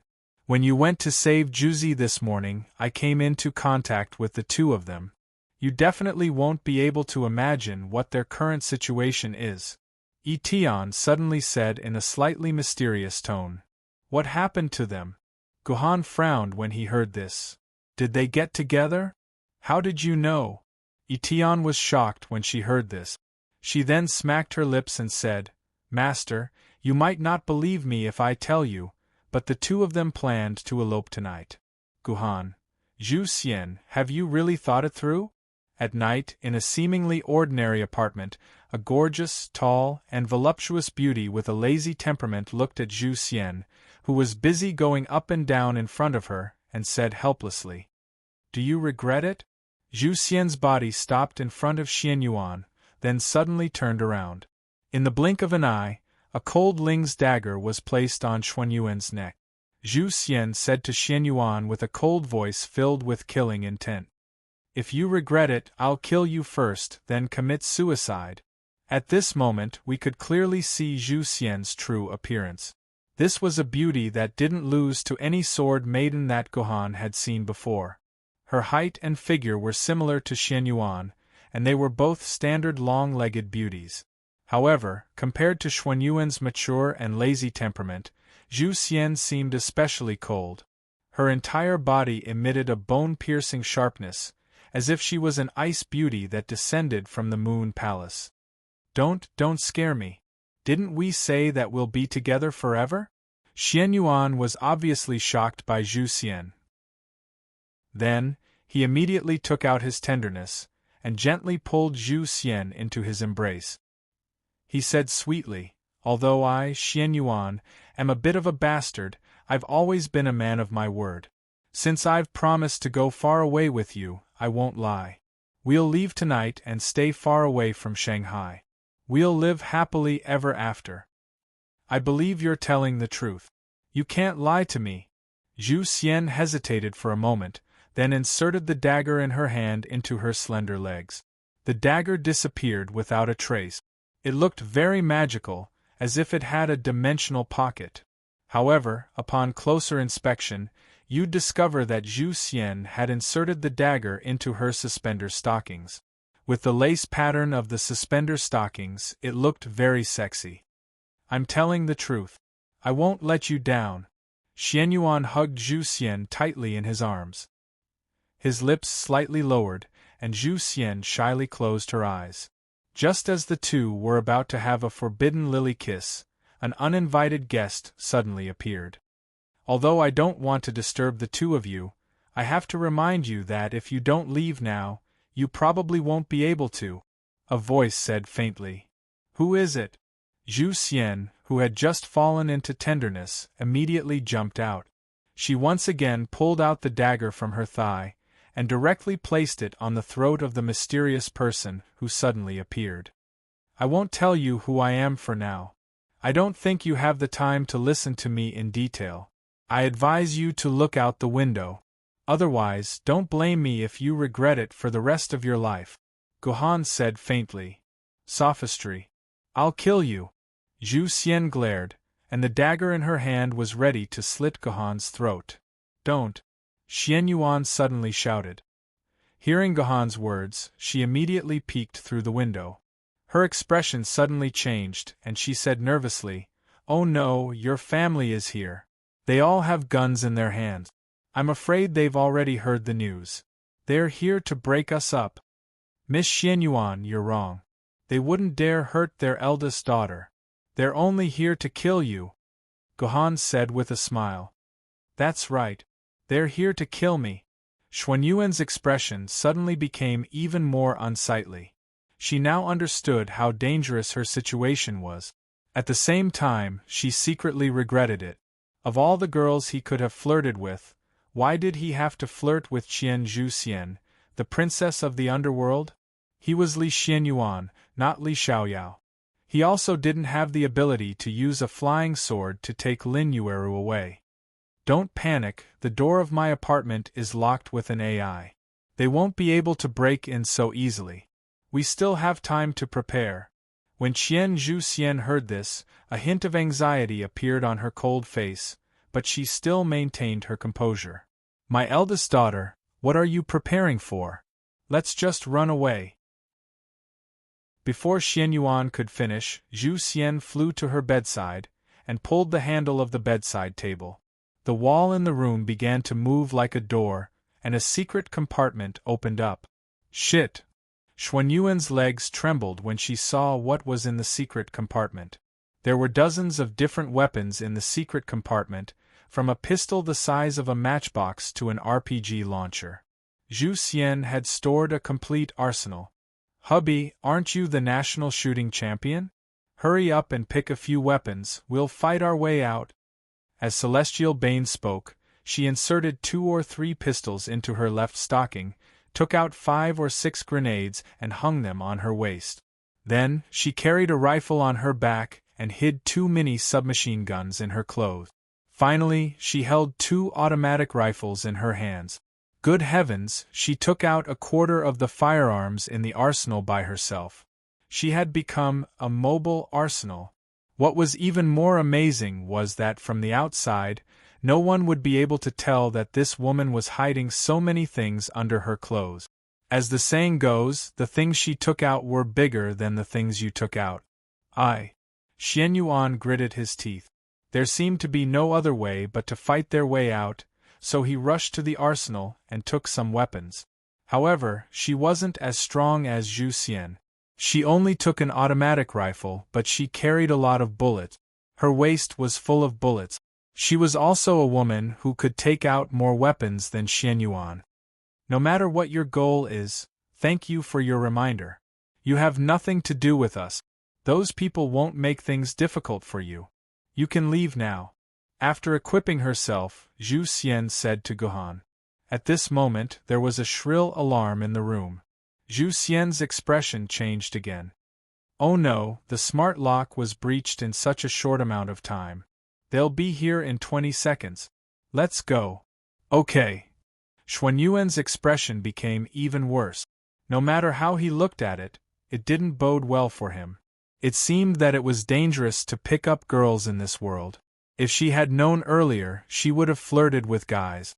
If I were the 2 of you, I wouldn't be so stupid. Let me tell you, they even brought nerve gas with them. I guarantee that as long as you smell it, you will turn into a pig and sleep on the ground motionless. No matter how many weapons you have, it's useless. Gohan looked at the 2 fully armed men and sneered coldly. What? Zhu expression changed again. Obviously, she knew her father's family very well. She also knew what treasures they had in their house. At this moment, what Zhu hated the most was that she didn't have 1 or 2 gas masks in her arsenal. Otherwise, she wouldn't be so helpless right now. Alright, I'll cut to the chase. If you 2 believe me, then follow me. I'll show you a way out. If you don't believe me, then forget it. I'll just watch from the side. Gohan didn't wait for the 2 to reply. He walked out of the room and headed towards the stairs. What should we do? Should we believe him? Zhu looked at Xianyuan hesitantly. What else can we do besides believe him? Do you want to see me die here? Xianyuan didn't say anything. At this moment, she had no other choice but to hold on to Gohan. She followed Gohan and ran towards the stairs. What else could Celestial Bane do? He could only follow behind his lover. The 3 of them ran up the stairs to the top floor of the apartment. Did you arrange a helicopter on the top floor? Xianyuan asked expectantly when she saw Gohan leading them towards the top floor. Helicopter? I don't have that kind of thing. This isn't an American blockbuster. This is China. Helicopters won't come to pick you up everywhere. Otherwise, the first thing you'll do is get invited by the Air Traffic Control Department for tea. Gohan said indifferently. Then why did you bring us to the top floor? Do you want us to jump down? Xianyuan said discontentedly. I don't have a helicopter, but I do have a flying motorcycle. The 3 of them finally reached the top floor. At this moment, the sound of running footsteps could be heard from the stairs below. Obviously, the gangsters who came to capture Xian Yuan and Xian Yuan had already discovered their whereabouts. They would soon reach the top floor. Flying motorcycle? You must be joking. Xuanyuan's face was full of disbelief, but she really did see a motorcycle on the top floor. It was just that the motorcycle looked so simple and crude. There were only 2 pieces of glass on the wings. Could such a motorcycle really fly? I don't know if everyone still remembers the scene where Gu Han faced the zombies in Nanjing City. This motorcycle is a replica of the motorcycle from that time. But at that time, it was a maglev motorcycle. Now, it was just an ordinary motorcycle. It's up to you whether you believe me or not. Anyways, I'm leaving. Gohan nimbly rode on the motorcycle. At the same time, he twisted the handlebars. The motorcycle's engine suddenly roared. Damn it, I'll sit on you if you dare to ride. Xian Yuan also threw caution to the wind. After hesitating for a while, she sat behind Gohan. Zhu Xian naturally followed suit. The 3 of them suddenly squeezed on the motorcycle. Their bodies were tightly pressed against each other. Gohan could clearly feel the softness on his back. Hug me tightly, Gohan said to Xian Yuan behind him without turning his head. Don't hug him.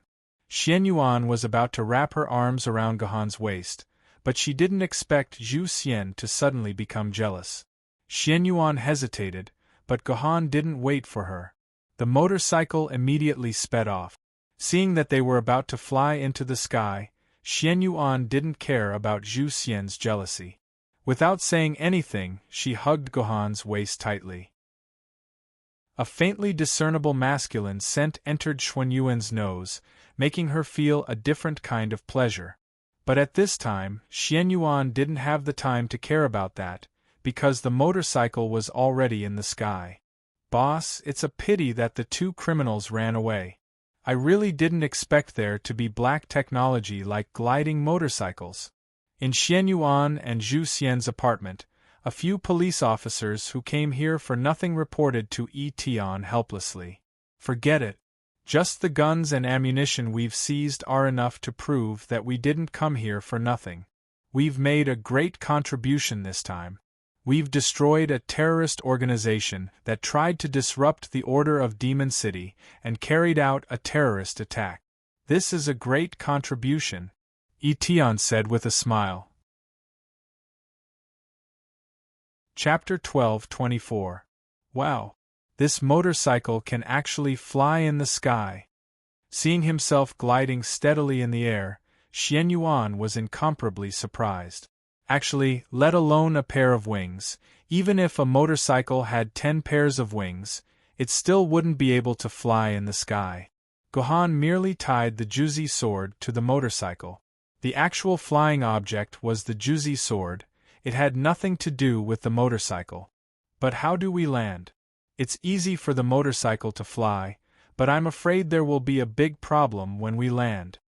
Zhu Xian was the calmest, and was the first to consider the problem of landing. No problem. I've already planned it out. In front of us is the ocean. We can directly land in the ocean. That way we won't suffer too much of an impact, Gohan said confidently. Xian Yuan and Zhu Xian didn't say anything, because landing in the ocean was indeed the best choice.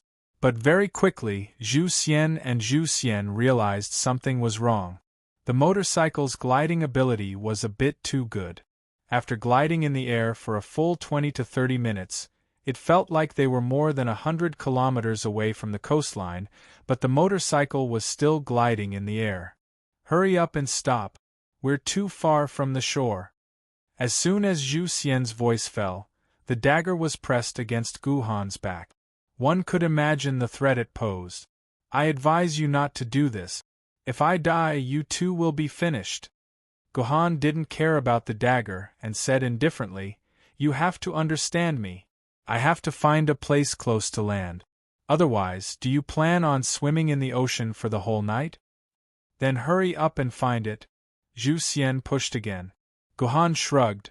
I can't control that. Leave it to fate. Gohan left it to fate for a full hour. Zhu Xian had thoughts of killing him several times, but didn't dare to make a move. While he was hesitating, he suddenly felt the motorcycle begin to rapidly descend, and finally landed in the ocean with a splash. At this time, the sky was pitch black. We could only hear Gohan's loud voice. "Everyone, swim to the east. There's a small island less than 500 meters away from us. We'll be safe once we swim to the island." Hearing Gohan's words, Xianyuan swam towards the island as fast as he could. On the other hand, Celestial Bane was having a huge problem. She was horrified to realize that her legs were cramping violently the moment they came into contact with the seawater after sitting on the motorcycle for too long. Anyone who liked to swim knew that cramping in the water was the most dangerous thing, because at this time, people could no longer make any swimming posture because of the severe pain. They could only struggle in the water based on their instincts, and the more they struggled in the water, the faster they would sink, not to mention in the dangerous sea. As a result, Celestial Bane quickly choked on a few mouthfuls of salty seawater. Then, he felt dizzy and silently sank to the bottom of the sea. "Xianyuan, don't abandon me. Save me." This was Zhu Xian's last thought before he lost consciousness. "Who's kissing me?" When her consciousness gradually returned, Celestial Bane faintly felt someone kissing her lip. She opened her eyes and saw that it wasn't her beloved Xianyuan, but the mysterious man who suddenly appeared. Shameless! Pervert! Celestial Bane didn't even think, and directly slapped the man's face. But as soon as the slap ended, she suddenly felt nauseous. A large mouthful of salty seawater instantly sprayed out, spraying all over the man's face. "Looks like you're fine now." Gohan calmly wiped the seawater off his face and looked at Celestial Bane. "Sorry, I was impulsive." Celestial Bane finally realized that she was the one who bit the hand that fed her. This man only kissed her to give her CPR, to save her life, not to take advantage of her. "It's fine, I'll remember this slap. You owe me a favor," Gohan said bluntly. "Alright, I owe you a favor." Celestial Bane glared at Gohan, but straightforwardly accepted the favor. She struggled to stand up from the beach, and looked around to find her lover. But it was late at night, and this seemed to be a deserted island. There was no light at all, and Celestial Bane couldn't find any trace of Xianyuan. "Where's my husband? Where is he now?" Celestial Bane asked excitedly. "Don't ask me, he abandoned you and went ashore first. How would I know where he is now?" Gohan said indifferently. "No, Xianyuan wouldn't leave me alone." Hearing Gohan say this, Celestial Bane said somewhat foolishly, "Whether you believe it or not, he just wants to play with your feelings." Gohan unceremoniously left a nail in Celestial Bane's heart. "Right, I haven't asked you, who are you? Why are you helping us?" Probably to avoid Xuanyuan's question, Celestial Bane began to question Gohan's identity. "Don't use the identity of a passerby to fool me. Do you think a passerby would prepare a flying motorcycle on the roof of my apartment?" "Good question. Let me think, should I tell you the truth, or should I tell you a lie?" Gohan smiled faintly. "Fine, I'll tell you both the truth and the lie. The lie is that I'm really a passerby, and the flying motorcycle was placed there by God. The truth is that I'm secretly in love with Xianyuan. Seeing Xianyuan with you makes my heart ache, but I can't stop it. I can only watch you two silently, and plan how to secretly kill you, so that I can take Xianyuan back. Unfortunately, not only did I not find a chance to kill you, but I encountered your father's subordinates who came to kill Xianyuan, so I had no choice but to show myself. As for the flying motorcycle, I had planned to use it to escape with Xianyuan after killing you. I didn't expect it to become a tool to save you too." So that's how it is. Although I want to thank you for saving my life, I still have to tell you that Xianyuan is mine. We will be together for the rest of our lives. Even if I die, Xianyuan will not live alone. She will die with me. That's what she told me herself. So that's how it is. Although I want to thank you for saving my life, I still have to tell you that Xianyuan is mine. Actually, if one were to think about it carefully, one would realize that the reason Gohan made up was full of loopholes.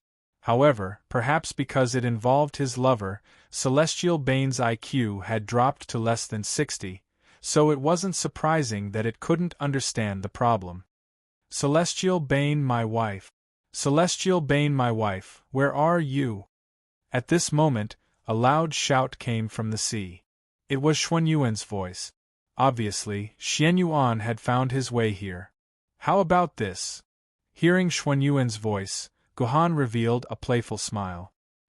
He quickly covered Celestial Bane's mouth with his hand and said provocatively, "How about this, you pretend to be dead first, and then observe Xuanyuan's reaction? Let's see if she will really live and die with you."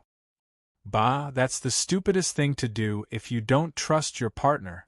Xianyuan and I are truly in love, there's no need for such shallow tests between us. Celestial Bane said softly. Then I'll do as you please. Anyway, I think you were drowning.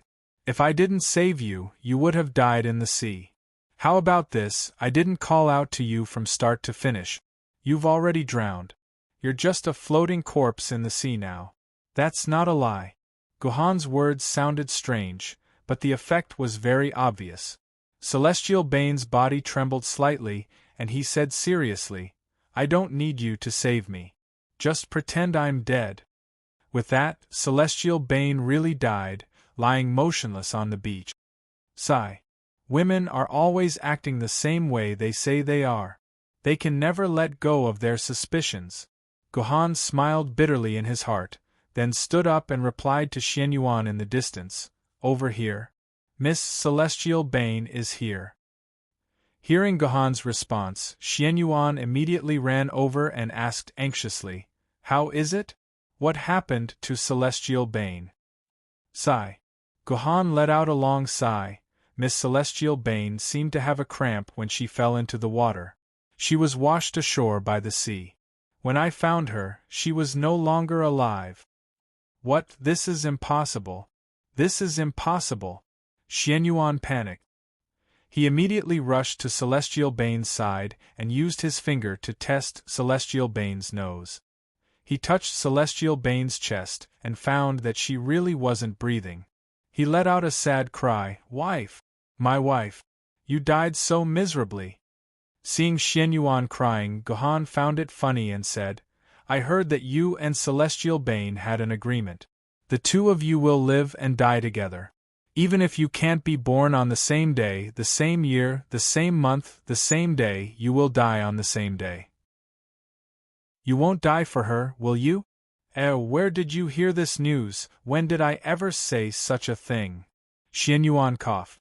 He didn't know that Celestial Bane, who was originally feeling sweet, instantly clenched her fists. She wanted to stab the unlucky Xianyuan to death with a dagger. "Oh, so you didn't say that. That's good. The dead can't come back to life. You should get over it."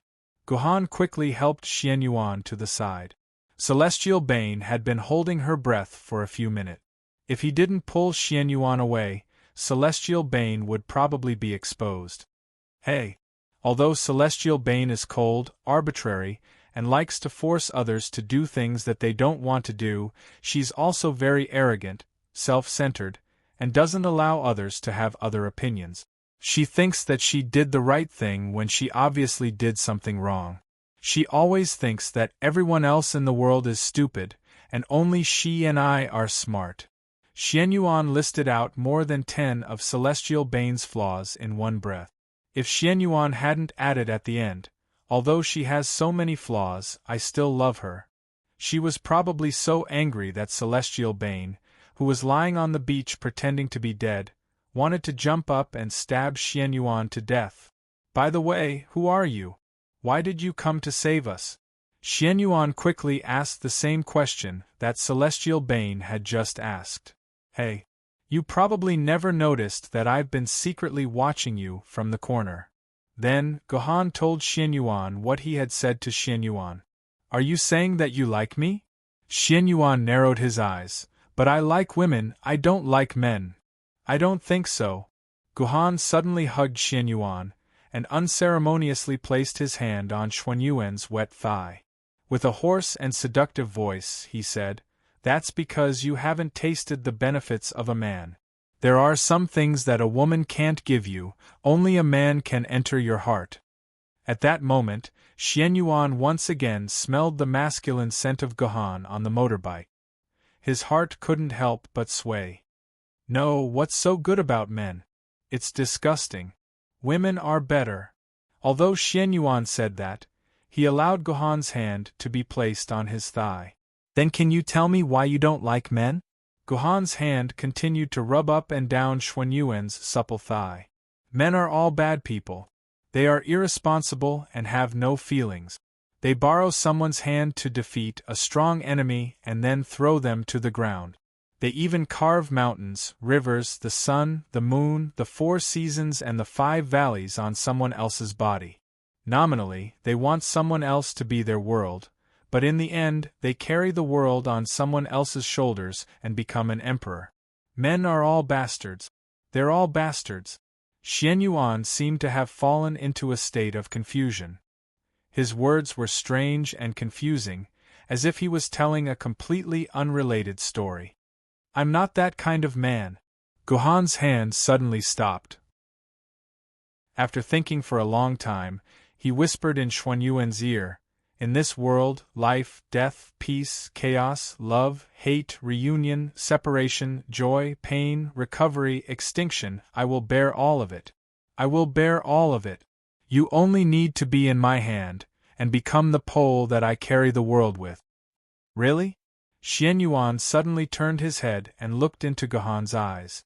There was a different emotion in his eyes. "My name is Guhan. You only need to trust me." Xianyuan took the initiative and kissed Guhan's lip. Hearing the shameless lewd words of the couple, the sound of sex, and the moans of a woman that she had never heard from Xuanyuan's mouth, Zhu Xian, who was lying on the beach, could no longer act. She suddenly screamed and got up from the beach. She slapped Xuanyuan's face and cursed, "Bastard, I hate you." Then, he fled the place while crying. Xianyuan was stunned. He was about to get up and chase after Zhu Xian, but he didn't expect that Guhan would push against him. Xuanyuan's body went limp, and he couldn't get up anymore. "Don't worry about her. It's useless to talk to her now. It's better to let her calm down," Guhan said, sticking close to Xuanyuan's body. But she has a gun on her. What if she kills herself?" Xianyuan moaned nervously. "Don't worry, with her personality, she would never commit suicide. Your appearance now is just adding fuel to the fire. Besides, do you want both of us to be suspended in midair?" Guhan said as he pushed with all his might again. "All right. I'll listen to you." Xianyuan moaned. "But you're really brave. Aren't you afraid that I'll kill you after we leave the illusion?" Guhan's body stiffened. He said awkwardly, "Lady Xianyuan, are you awake? Didn't you say the incantation?" "That incantation is just a medium. Move quickly. I'm an Emperor's sword lady. I don't need a medium like this," Xianyuan said. Suddenly, a pair of slender legs clamped onto Guhan's back. Being clamped by these legs, Guhan instantly turned into a piston engine. Chapter 12:25. Strange, what's wrong with me today? Why did I suddenly... Climbing up from Xuanyuan's body, Guhan thought about what he'd just done as he walked. He felt that it was very strange. He wasn't that thirsty. Besides, Xianyuan was an Emperor's sword mistress. Even if it was for the sake of getting along with Xianyuan in the future, he should have kept a certain distance from her. He shouldn't have acted like he did just now. Just because Xianyuan kissed him, he couldn't wait to do it with Xianyuan. This was completely different from his original personality. Who is it? Who's secretly plotting against me? Guhan suddenly stopped and shouted into the dark sky. However, Guhan's voice didn't receive any reply. There was only a wave of empty silence. "Even if you don't come out, I know who you are. It's your illusion. Aside from you, no one can affect me. Guhan's words clearly pointed out the other party, but she still didn't respond. It was as if Guhan hadn't spoken at all. I will find you, celestial extinguishing sword lady. As soon as Guhan's voice fell, a huge wind blew. The flying fine sand became abnormally sharp under the wind. It actually scratched a few bloody marks on Guhan's face. Angry? Guhan touched his face. The strange wind immediately calmed down. What are you doing here? Aren't you supposed to be with Xianyuan? When Guhan found Celestial Bane was hugging his thigh and sitting on a half-rotten old tree on the beach. Needless to say, he looked extremely pitiful. Xianyuan is a little worried about you, but she doesn't have the face to see you. So she asked me to come. Guhan lied fluently. Why? Why did she lie to me? Since she knows I only like women, why did she flirt with me? We agreed to live and die together. Otherwise, I wouldn't have abandoned my father and eloped with her. Why? At this moment, Celestial Bane had taken off her cold mask and was crying helplessly like a child. There are many things in this world that don't have a reason. If you really want to find a reason, it will only be covered by more and more reasons. Guhan patted Celestial Bane's shoulder. Let it go. You can go back to your father, and Xianyuan can live a normal life. This is the best outcome for the two of you. Let go of my shoulder. Zhu Xian shook off Guhan's hand and said mournfully, You finally achieved your goal. You got the person you love and left me alone. Of course you can say such beautiful words. Get lost, I don't want to see you. Alright then. I'm going to accompany Xianyuan, but you have to promise me that you won't commit suicide. Otherwise, Xianyuan will hate me. Guhan said lightly. You're purposely trying to piss me off. Hearing this, Celestial Bane was infuriated. She grabbed a handful of sand from the beach and threw it at Guhan's face. She said angrily, Based on what? The two of you were together and left me here alone. It's all because of you. You stole Xianyuan away. If it wasn't for you, Xianyuan wouldn't be like this. That's right. You tricked me into pretending to be dead. You got the chance right. You liar. I'm going to kill you. I'm going to kill you. Celestial Bane pulled out a small pistol from her thigh. She pointed it at Guhan's head and pulled the trigger without hesitation. Unfortunately, the pistol didn't react at all. Hey, you've been soaking in the water for tens of minutes. What kind of pistol do you think can be waterproof to this extent? Guhan slapped Celestial Bane's head. Celestial Bane's eyes turned red from anger. She threw the pistol aside and pulled out the sharp dagger from her thigh. She slashed at Guhan's neck. What? Is there a need to be so ruthless? Guhan grabbed Celestial Bane's wrist. Before the dagger could touch his skin, it was stopped by Guhan. With a twist of his hand, Celestial Bane was controlled by Guhan. You! Celestial Bane realized that she had miscalculated. This man's martial arts were so powerful. She had received several years of professional martial arts training. She didn't expect that she couldn't even last a second in this guy's hands. Do you think a man who can drive a flying motorcycle can't handle your lousy martial arts? Guhan laughed and pushed Celestial Bane away. If you want to have a good chat with me, let's have a good chat. If you don't want to chat, I'll go find Xianyuan. I'm too lazy to bother you. Celestial Bane didn't say anything. It was unknown what her attitude was. From the looks of it, you still love Xianyuan and don't want to be separated from her, right? Guhan smiled and suddenly said, So what if I am? I just want to be with Xianyuan. If you didn't show up, we'll be. If I didn't show up, you'd be taken home and Xianyuan would be beaten into a sieve. Your angry father would throw him out to feed the dogs. Guhan said on behalf of Celestial Bane. Then I thank you. Can you be a good person to the end?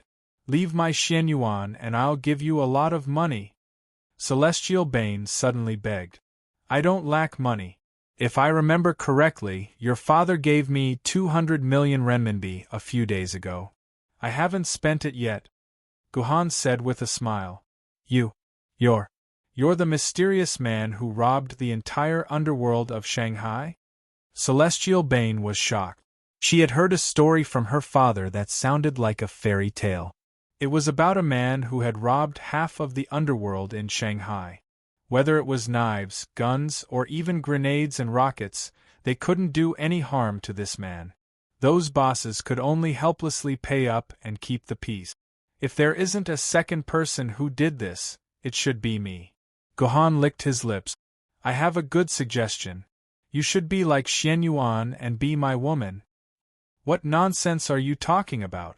Men are the most disgusting things in the world. I'd rather die than be with a man and you, Celestial Bane said loudly. After saying that, Celestial Bane raised the dagger in her hand and wanted to stab Guhan's heart. Of course, she was easily stopped by Guhan. Even if you don't agree with me, don't do it. It's going to hurt our relationship. Guhan held Celestial Bane's hand and said calmly. Besides, don't be so absolute. If you're with me, you can live with Xian Yuan again. Guhan tempted her again. What do you mean? Celestial Bane's expression changed and she quickly calmed down. The reason why your father stopped you from being with Xian Yuan is because Xian Yuan is a woman. He can't accept that his daughter is a lily. But if you're with me, your father won't have any objections. I believe your father will be very happy to have a powerful son-in-law like me. But if you're with me, you can be with Xian Yuan, Guhan said with a smile. This? Celestial Bane's body trembled. Look, Xian Yuan is now my woman. If you get together with me, Xian Yuan will become your woman again.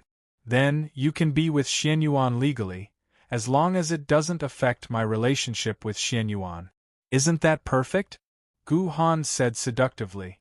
That's the best of both worlds, Guhan said. Celestial Bane began to hesitate. She had to admit that she was tempted by Guhan's words. Yes, if she pretended to be with this Guhan, then wouldn't she be with Xian Yuan? Wouldn't she and Xian Yuan not have to separate? Then will Xian Yuan still be with you, together like that? Celestial Bane thought for a moment and asked shyly. Of course, I'm helping you. I can't throw away my own benefits. Just treat it as if Xian Yuan is two-timing. Tonight with me, tomorrow with you. I can accept that, Guhan replied.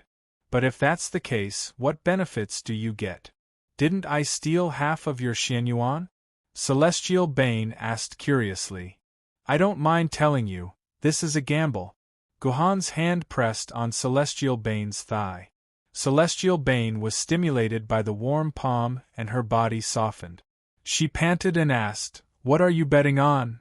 I'm betting on you. Guhan's hand slowly caressed Celestial Bane's lower abdomen.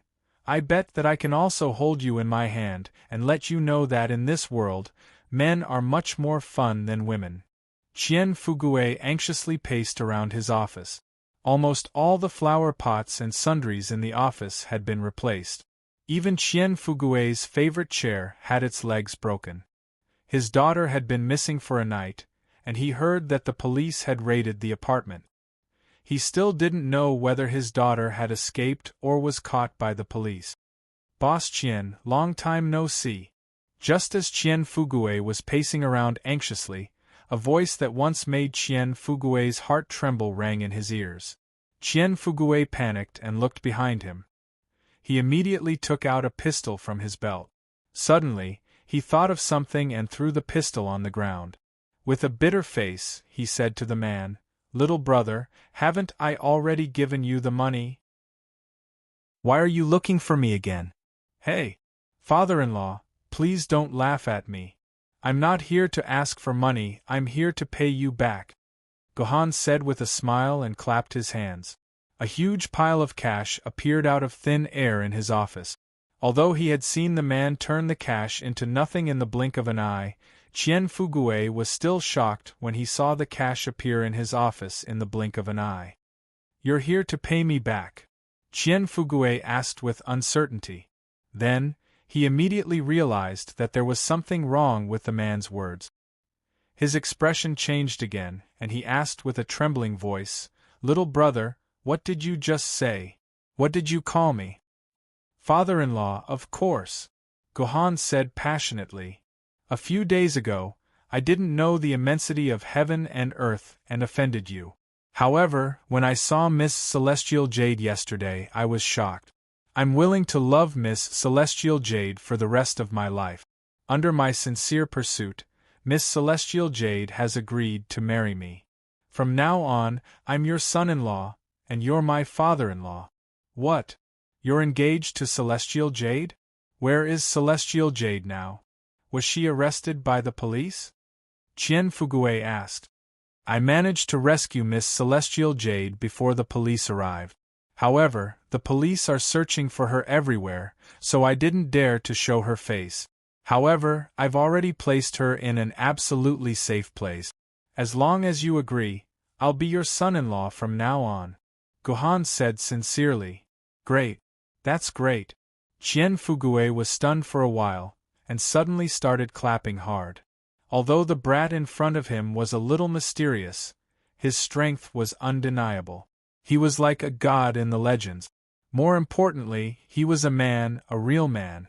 Marrying a man was better than marrying a woman. Qian Fugui naturally had no reason to stop him. A sinister smile appeared on his face, and he hugged his new son-in-law. The two of them gathered together and began a secret conversation. "What did you say to my father? Why is he so nice to you?" Celestial Jade asked Gohan curiously in Qidian's antique villa. She had just had a video call with her father. Her father was full of praise for Gohan, saying that he didn't want any other son-in-law but Gohan. He was relieved that Celestial Jade would live a good life with Gohan. "It's not a big deal. Your father just asked me to kill a few business rivals. If those opponents were good people, I would still be a little hesitant, but you also know what kind of people your father's opponents are. I won't have any psychological burden to kill such people. If they are killed, then so be it. Just treat it as getting rid of evil for the people," Gohan said with a smile. "You two are birds of the same feather." Celestial Jade rolled her eyes at Gohan, and ran upstairs to decorate the villa. She was ready to make this her new home. In comparison, Xian Yuan was very lazy, lying on the sofa. "It's so boring," Xian Yuan shouted at Gohan. "This TV is so boring. Find me something good." "There's a CD in the TV cabinet. Watch the movie yourself," Gohan said. Xian Yuan helplessly got up and opened the TV cabinet. Her eyes lit up, and she took out a brightly colored CD. The cover of the CD was filled with Japanese words, and there were some beautiful women in an indescribable state on the packaging. Xian Yuan was suddenly interested, and quickly inserted the CD into the DVD player. After a familiar adult film music and red and white warning text, an indescribable mysterious plot unfolded. "Wow! There's such a thing!" Xian Yuan exclaimed. Although Xian Yuan was usually full of dirty jokes, when she had sex with Gohan last night, she was still a cute novice.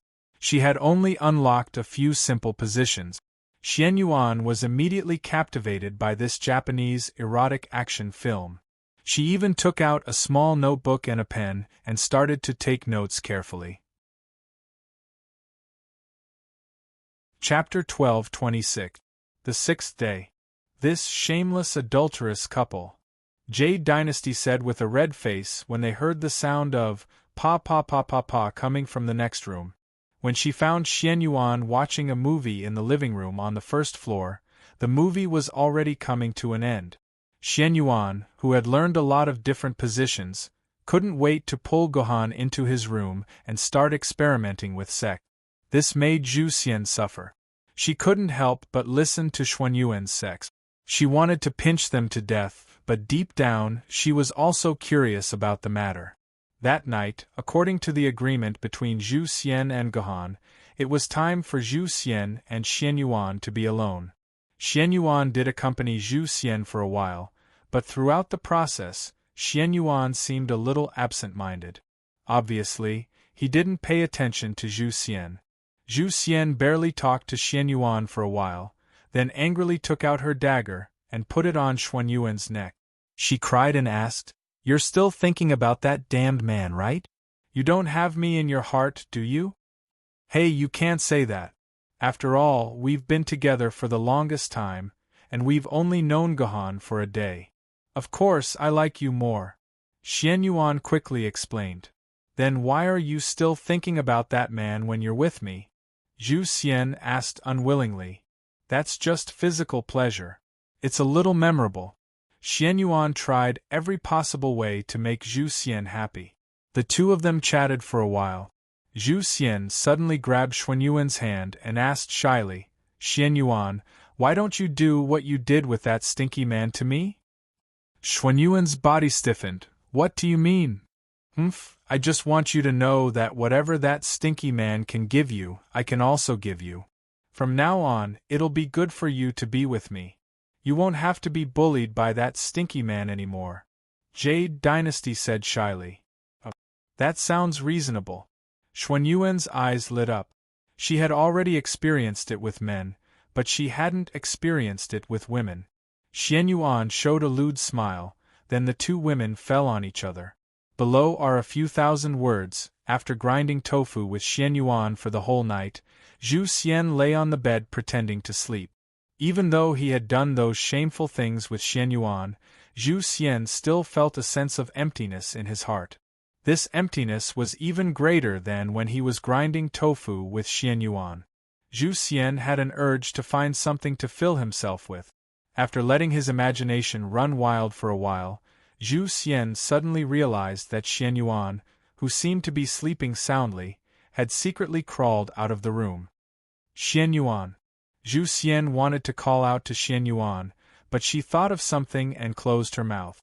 After a few minutes, she tiptoed out of her room and put her ear to the door next door. She exerted a little force and found that the door wasn't closed. There was a small gap, allowing Zhu Xian to see what was happening in the room through the gap. Needless to say, something indescribable was going on in the room next door. What was even more hateful was that the two of them were not only secretly eating, but they were also chatting shamelessly. "Why are you here again? Didn't I feed you for the whole afternoon?" Gohan looked helpless. He didn't want to have sex with Xian Yuan. "Don't mention it. I don't know what's wrong with Zhu Xian. Why does she have to do the same thing as us? She doesn't have a thing like you, so she can only grind tofu in the air. She's making me burn with lust, so I have no choice but to find you to fill the void," Xian Yuan said in distress. Gohan didn't know what to say. "Bastard!" Zhu Xian, who was listening at the door, clenched her fist. Blood rushed to her head, and she directly pushed the door open. She swaggered in and pushed Xian Yuan, who was riding on Gohan, away and took off her clothes. As she cried, she prepared to sit on Gohan. She murmured, "I want to see what it feels like. I can't do it. I, the great Qian Zhu Xian, can't be compared to this man." Looking at Zhu Xian's white and slender legs kneeling below him, Gohan was very excited. Just as Zhu Xian was about to sit down, Zhu Xian's body suddenly stiffened. A dagger suddenly appeared in her hand, and she slashed at Gohan's erect thing. Damn! Gohan was too careless. He didn't expect Zhu Xian to do something like this. Gohan didn't have time to react. He felt a sharp pain from his lower body. Then, blood gushed out from his lower body like a fountain. His poor little thing fell to the side, becoming a sausage. Wow! There's such a plot twist. Xian Yuan clapped in excitement. He wondered if he should try it out himself. "Goddess Zhu Xian, you've awakened?" Gohan endured the pain and covered his lower body that was spurting blood as he asked Zhu Xian. If I didn't awaken, wouldn't you and you have your way?" Zhu Xian said angrily with a red face. It seemed that Zhu Xian had already recovered her memory. "This has nothing to do with me. This has nothing to do with me. This idea was thought up by Gohan. It has nothing to do with me. I'm just an accomplice," Xian Yuan said with a smile. "You still have the cheek to say that?"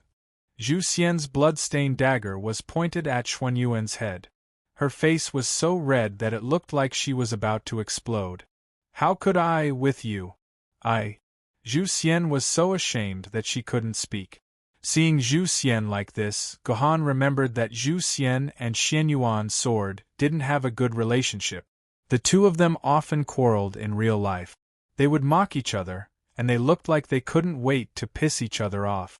Now, not only did these two sworn enemies get together to have a lesbian romance, they even had a bout of tofu. What kind of F***ck was this?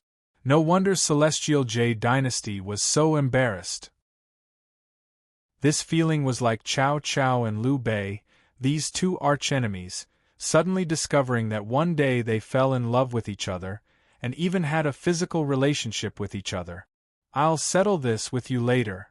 Zhu Xian put away her dagger, then looked at Gohan again. Oh right, how did you find out that I've awakened? Do you even need to ask? Gohan endured the pain and took out his med bay from his dimensional pocket. If you're still the original Zhu Xian, even if you're 10 times faster, you won't be able to harm me. To make me unable to react in time, other than the awakening of your main body, what other reason could there be? Humph! Zhu Xian snorted coldly. This is a lesson for you. Even if you're trying to awaken my memory, there are some red lines you can't touch. I'm not like that shameless woman Xuan Yuan, who pounces on men whenever she sees them. Don't even think about touching me in the future. Yes, Gohan replied helplessly. After today's experience, Gohan felt that Zhu Xian was a little traumatized. How would he dare to have any ill intentions towards Zhu Xian? After saying that, Gohan lay down in the med bay, and let the med bay repair his damaged body. Although this was an illusion, it wouldn't harm his real body. Even if he didn't repair his lower body, Gohan would still be a real man when he returned to the real world. But even if it was only in an illusion, Gohan could not accept that he had become an incomplete man. This was different from becoming Gu Xian Yuan. The 7th day. Early the next morning, Gohan climbed out of the med bay. Seeing that his precious had recovered, Gohan heaved a sigh of relief. He put on his clothes and returned to the living room, only to see Xuan Yuan and Zhu Xian staring at each other. When Gohan appeared, they shouted in unison, "What are you standing there for? Hurry up and make dinner." "Forget it. Just do whatever you want." Gohan rolled his eyes at them, then took out 2 bags of bread from his dimensional pocket and tossed it to them. The two of them each grabbed a handful of bread and glared fiercely at each other. Then, they stared at each other and began to chew on the bread in big mouthfuls. Seeing this amusing scene, Gohan couldn't help but laugh. When the two of them were almost done eating, he asked, "Lady Immortal Slaying, why did you suddenly wake up yesterday? I wasn't prepared at all." Humph! Zhu Xian glared at Gohan, but didn't answer. It was Xuan Yuan who answered with a smile. "Didn't I say that we Emperor Sword ladies are different from normal sword ladies? The celestial extinguished sword's power can't completely control us. At most, it can only temporarily confuse us. As long as we receive some intense mental stimulation, we'll be able to wake up from our dejected state. We don't have to be like your sword ladies, who had to fall in love with you first and then chant an incantation." "Then why didn't you tell me earlier?" Gohan was even angrier. If Xuan Yuan had told him earlier, then Gohan wouldn't have had to create such a scene. What kind of intense mental stimulation wasn't easy to get? Why did he have to do something like this, causing him to lose his little brother? "Why should I tell you?" Xuan Yuan shrugged his shoulders and smiled. "If I told you, wouldn't I miss such an interesting scene? Xuan Yuan, I'm going to kill you." Hearing Xuan Yuan's words, Zhu Xian once again unceremoniously took out her dagger, wanting to fight to the death with Xuan Yuan. If it wasn't for Gohan stopping her in time, the entire villa would have been destroyed by the two of them. "That's right, Zhu Xian, I remember you said 3 you last night. 2 of them were me and Xuan Yuan, so the third you must be referring to the celestial extinguished sword." After the two of them calmed down, Guhan asked seriously. Who else could it be other than her? I don't believe that my good sister wasn't behind this. This is an illusion that she created. If she wanted to create something disgusting, it would be a piece of cake. Zhu Xian said hatefully. According to what you're saying, the celestial extinguished sword has already awakened, and even recovered its memories, Guhan said. That's most likely the case. Xian Yuan continued. I can feel the scent of the celestial extinguished sword in this illusion. If it wasn't for the awakening of her power, this wouldn't have happened. That's strange. I remember before entering this illusion, didn't you tell me that as long as we can awaken the celestial extinguished sword's memories, we can return to this world? Since the celestial extinguished sword's consciousness has awakened, why hasn't this illusion disappeared? Guhan asked again. That's because she doesn't want to leave this place. Zhu Xian sighed. If my sister is still reluctant to leave this illusion and doesn't want to leave, then it's useless no matter what we say. She'll make the illusion repeat itself. That's right, and we don't have much time left to convince the celestial extinguished sword. Xian Yuan continued. If I remember correctly, there's only one more day left. That's the 8th of August, which is the day of the apocalypse. That day should be the cutoff point of the illusion's reincarnation cycle. Once that time passes, the illusion will return to its original position, and celestial extinguished sword will fall into a deep slumber again. We'll be ejected from the illusion by celestial extinguished sword, and it'll be impossible for us to enter again. Celestial extinguished sword won't give us a second chance to disturb her. In other words, we have one day to convince celestial extinguished sword to give up this illusion. Otherwise, everything will be for naught. Zhu Xian said. I'm afraid we don't have one day. Guhan smiled bitterly as he looked at the watch in his hand. It's 10:07 in the morning, and the apocalypse will begin at 6:18 in the morning. We only have less than 20 hours left.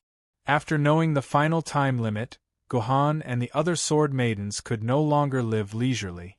All of the sword maidens, including the reluctant Xian Yuan and Zhu Xian, were ordered by Guhan to frantically search for traces of the celestial extinguished sword in the city. Fortunately, Guhan wasn't completely without clues about the celestial extinguished sword. Because the celestial extinguished sword and the celestial extinguished sword were like twin sisters, the two sword maidens looked exactly the same. They only needed to refer to the celestial extinguished sword's appearance to find the celestial extinguished sword. This was also the only clue that Guhan and the others could use to find the celestial extinguished sword. As an undercover agent of the Public Security Bureau, Tian naturally took on the most important role. In the name of arresting a criminal suspect, she sent all of her subordinates to take a photo of the celestial extinguished sword and ask around the world. Tian, on the other hand, constantly browsed through the Public Security Bureau's household registration system, trying to find a photo that looked exactly like the celestial extinguished sword. Dian, on the other hand, played the role of her father and best friend, using their network of connections to find traces of the celestial extinguished sword. The two cute kids, Qing Pin and Doyu, hung a sign on their bodies that said they were looking for their mothers, then pasted a photo of the celestial extinguished sword on the sign. They walked pitifully on the street, constantly crying to passers-by that their mothers were missing, hoping that passers-by would help them find their mothers. Because they couldn't stand the cute looks of these two kids, passers-by all posted on Weibo and Moments to help Qing Pin and Doyu find their mothers. The celestial extinguished sword and Xian Yuan sword wandered around the world. According to them, they were very familiar with the celestial extinguished sword. As long as they were close enough, they would be able to sense each other's existence, so they just needed to run around the world. Their explanation sounded very reasonable, but no matter how Guhan listened to it, it sounded like they were just finding an excuse for themselves to go shopping. Only Juzi and Shishui had no convenient way to use it, so they could only use the most primitive method, which was to sit in the corner of the street and stare at every passerby. Time passed by, until the sky was completely dark. Gohan and the others still couldn't find any clues. Etion's eyes were crooked from staring at the computer. Chidian's father hid when he saw Chidian. Ching Pin and Doyu couldn't find the celestial extinguished sword, but instead they lured their parents from this world over. If it wasn't for Ching Pin and Doyu's quick reflexes, transforming back into their sword forms and flying back, they might have been captured by their parents. All in all, there were no results or clues. It was as if the celestial extinguished sword did not exist in this city at all. Soon it was midnight, and there were only 6 hours left before the illusion would reset. If they still couldn't find the celestial extinguished sword within these 6 hours, then everything would be over. Chapter 12:27. Have they found the sword lady you're looking for? Late at night, when Gohan was a little sleepy, a person that Gohan didn't expect suddenly appeared by his side and asked him. She's hiding very well. We haven't found her yet. Gohan replied faintly, then looked curiously at Shui in front of him. This was probably the first time she took the initiative to talk to him since she awakened her memory. If you can't find her, will you die? Shui asked a very sharp question. I can't say that I will definitely die. Gohan thought about it, then shook his head and said, according to Zhu Xian, the moment my body in reality turns back into Gohan, my half-synchronized body will collapse. But this doesn't mean that I'll die. I feel that if I prepare enough Emperor's blood, I might be able to recreate a perfect body before my body completely collapses. Is the possibility of this very high? I don't know about this. After all, this is the first time I've done this kind of thing. Even if my body can be preserved, the synchronized Zhu Xian sword will definitely not be preserved. Maybe my life as a sword wielder will be frozen at the spirit sword level. Gohan was speaking the truth. It's best if you die, Shui said in a strange tone, then pointed at the television in front of Gohan. Watch the television, you might have an unexpected harvest. Watch the television? Gohan wanted to ask more, but Shui had already turned into a sword light and returned to Gohan's scabbard. Although he was a little confused about Shui's actions, Gohan still turned on the television. It was already past 1 o'clock in the morning. Although most of the television stations were still broadcasting programs, they were basically replays of some TV dramas or commercials. They were considered to be programs without any substance. Gohan didn't know why the past water sword wanted him to turn on the TV, but Gohan believed that Shui wouldn't be speaking without thinking. He flipped through the channels one by one, stopping at each channel for more than 10 seconds to carefully observe the programs being broadcasted. However, he didn't find any valuable clues until Gohan flipped to Shanghai Satellite TV. The Shanghai Municipal Party Secretary is holding an expanded meeting of the Shanghai Standing Committee today to discuss the large-scale public security chaos that has occurred in Shanghai in the past few days. After a full and democratic discussion, the meeting has decided on the handling of the public security rectification in Shanghai. We have decided to carry out a special sorting out of the public security situation in Shanghai in the next few days. The specific handling opinions are as follows. At this time, Shanghai Satellite TV was replaying the daily Shanghai news.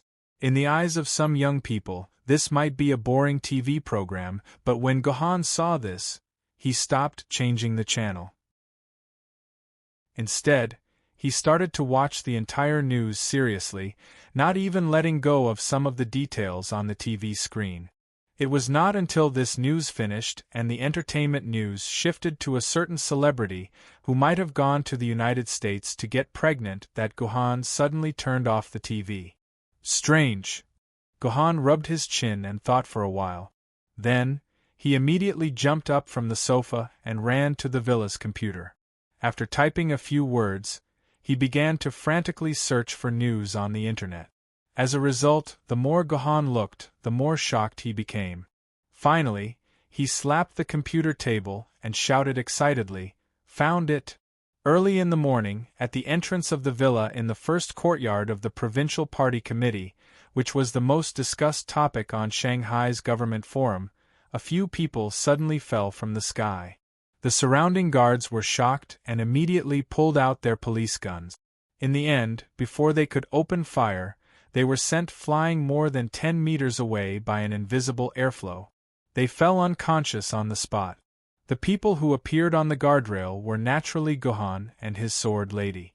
He didn't know if everyone had noticed a detail. Ever since Gohan came to this world, he had at most knocked out the police officers. He had never killed a police officer, even if they were just illusions derived from the illusion. Open! With a swing of Gohan's sword chi, the tightly closed door of the first courtyard was directly blasted open by Gohan. Gohan left with his sword lady and walked into the most mysterious house in Shanghai. "You terrorists, just like what the secretary said, actually dare to cause trouble here. Arrest all of them!" Suddenly, the lights in the room were turned on. Countless police officers rushed out from all corners of the house. Hundreds of black muzzles were aimed at Gohan and the others at the same time. "Lady Juetian, since you have recovered your memory, you should understand that these illusions of mortals can't do any harm to me. If you let them stay here, they will only die." Gohan did not care about these police officers at all. Instead, he shouted at the second floor of the villa. When these police officers heard Gohan say that they were only going to die, they immediately felt a little angry. However, when they saw these terrorists clearly, they were very surprised in their hearts. Most of these terrorists were actually women, and extremely beautiful women at that. In the middle of these beautiful women, there was a man who was surrounded and protected like a star. He seemed to be the master of these women. This made the police officers very unhappy. What was wrong with the world now? Why were the bad people's lives so free and easy? Just as the police officers who were very unhappy were about to open fire and teach these terrorists a lesson, a police officer suddenly saw a familiar figure among them and screamed, "Captain Chow, why are you here?" "Oh, it's Little Song. Didn't you tell me that you have something to do tonight and can't work overtime?" Etion looked in the direction of the voice and found that the person who was talking to him was actually a criminal police officer under him. Moreover, it was an elite criminal police officer who could shoot 10 times at a distance of 50 meters. "Captain Chow. It's actually Captain Chow." The other police officers also recognized Etion. What a joke! Etion was a legendary figure in the police world of Shanghai. He was an expert in solving cases, and there was a high possibility that he would take over as the director of Shanghai's Public Security Bureau. Why was he mixed with terrorists and attacked the house of the municipal party secretary? This was simply making these criminal police officers feel like their worldview was going to explode. "Hey, what are you guys still doing here? Get rid of all these police officers so that Juetian doesn't run away again. This city is so big, and it's also Juetian's territory. If she runs away, I guarantee that you guys won't be able to find her." Xianyuan urged impatiently. "That's right, we might as well kill all these police officers. It's just an illusion anyway." Zhu Xian nodded and said. At the same time, the dagger in his hand trembled slightly, looking like he was about to attack. "No. You can't." Seeing this scene, Etion suddenly jumped out and blocked in front of Xianyuan and Zhu Xian. "They are all my subordinates, I can't let them die in our hands." "Etion, have you lost your mind? You know that this is all an illusion. They aren't real life. Killing them is just like popping a soap bubble," Xianyuan said in confusion. "I don't care if they are illusions or not. In my memory, they are my brothers who have gone through life and death with me. Even if they are illusions, I will not let them die in my hands. Do you understand how I feel?" Etion shouted. "You know Etion's personality, so you're trying to use these people to stall for time?" Gohan looked at the densely packed police officers. These police officers were probably also worried about Etion, so they didn't pull the trigger in their hands. Sigh. Gohan sighed, then clapped his hands and said, I can understand how Etion feels. How about this, you guys slowly deal with these police officers. Be careful not to kill them, just knock them out. As for Juexian, leave it to me. Gohan, won't this be dangerous? Maybe this is Juexian's intention.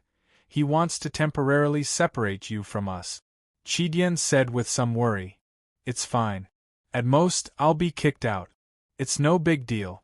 After speaking, Gohan picked up Juexian and returned her to the body of the sword. Then, he flew up to the second floor. Open fire. These police officers were worried about Etion, but definitely not Gohan. When they saw Gohan come out, they immediately shot at Gohan's head. However, what kind of person was Gohan? The Juexian sword in his hand was impenetrable. These bullets couldn't hurt Gohan at all. At the same time, the sword maidens in the hall spread out in all directions. They rushed into the crowd of police officers and started a hand-to-hand fight with them. During the hand-to-hand fight, the police officers didn't dare to open fire. They were surrounded by their colleagues. If they fired a bullet, they might accidentally kill their brothers. So, the police officers who were entangled by the sword maidens could only put their pistols aside and started a hand-to-hand fight with the sword maidens. As a result, the whole situation became chaotic. No one noticed Gohan, who was the first to fly up to the second floor. Gohan quickly went from the second floor to the third floor. There were many rooms on the third floor, but most of the doors were closed. Only one room's door was open. Gohan walked directly through the door and saw a person in a chiffon bra lying lazily on the bed. She was holding a hardcover novel in her hand. Her two slender white legs were crossed together. Her smooth skin was especially attractive. Under this thin gauze undergarment, this person's body was completely empty. Gohan could even clearly see the two red cherries and the pitch-black forest through the thin gauze undergarment. Big sister told me that you're a black-bellied and heartless person. It seems that she was wrong today. You should be an indecisive and soft-hearted person. Seeing Gohan appear in the room, the person wasn't surprised at all. She only mocked him. I have to be heartless to my enemies. But be it Etion or these police officers, they're not my enemies. Why would I do such a heartless thing? Gohan pursed his lips. The person in front of him looked exactly like the Juexian sword. It was as if they were carved from the same mold. From this, it could be inferred that this person was undoubtedly Lady Juexian. He had finally found this well-hidden person after going through so much trouble. Who would have thought that the person in charge of Shanghai, the secretary of Shanghai's municipal committee, was actually Lady Juexian? Celestial Bane has already contacted you? Gohan recalled that Juexian had mentioned Celestial Bane and asked curiously. If Juexian had already contacted Juexian, why didn't they tell him where Juexian was? Not really. It's just that my big sister and I are one. When she entered this world, she woke me up. I checked her memories and found out everything. Juexian explained with a smile. So, you're the one who arranged the identities of the sword ladies and the others in this world? Gohan's eyes lit up. I'm not interested in your other sword ladies. Their identities were randomly arranged by this world. I only interfered with the arrangements of two of them. Juexian raised two fingers. Juexian and Xianyuan? Gohan said as if he suddenly realized something. Bingo! Sister Juexian and that little b** tch Xianyuan are a lesbian couple. Isn't that interesting? You don't know this, but I've been secretly observing them. Looking at the two of them together, and recalling the scenes of them fighting to the death in the past, I almost died of laughter. This is really too funny.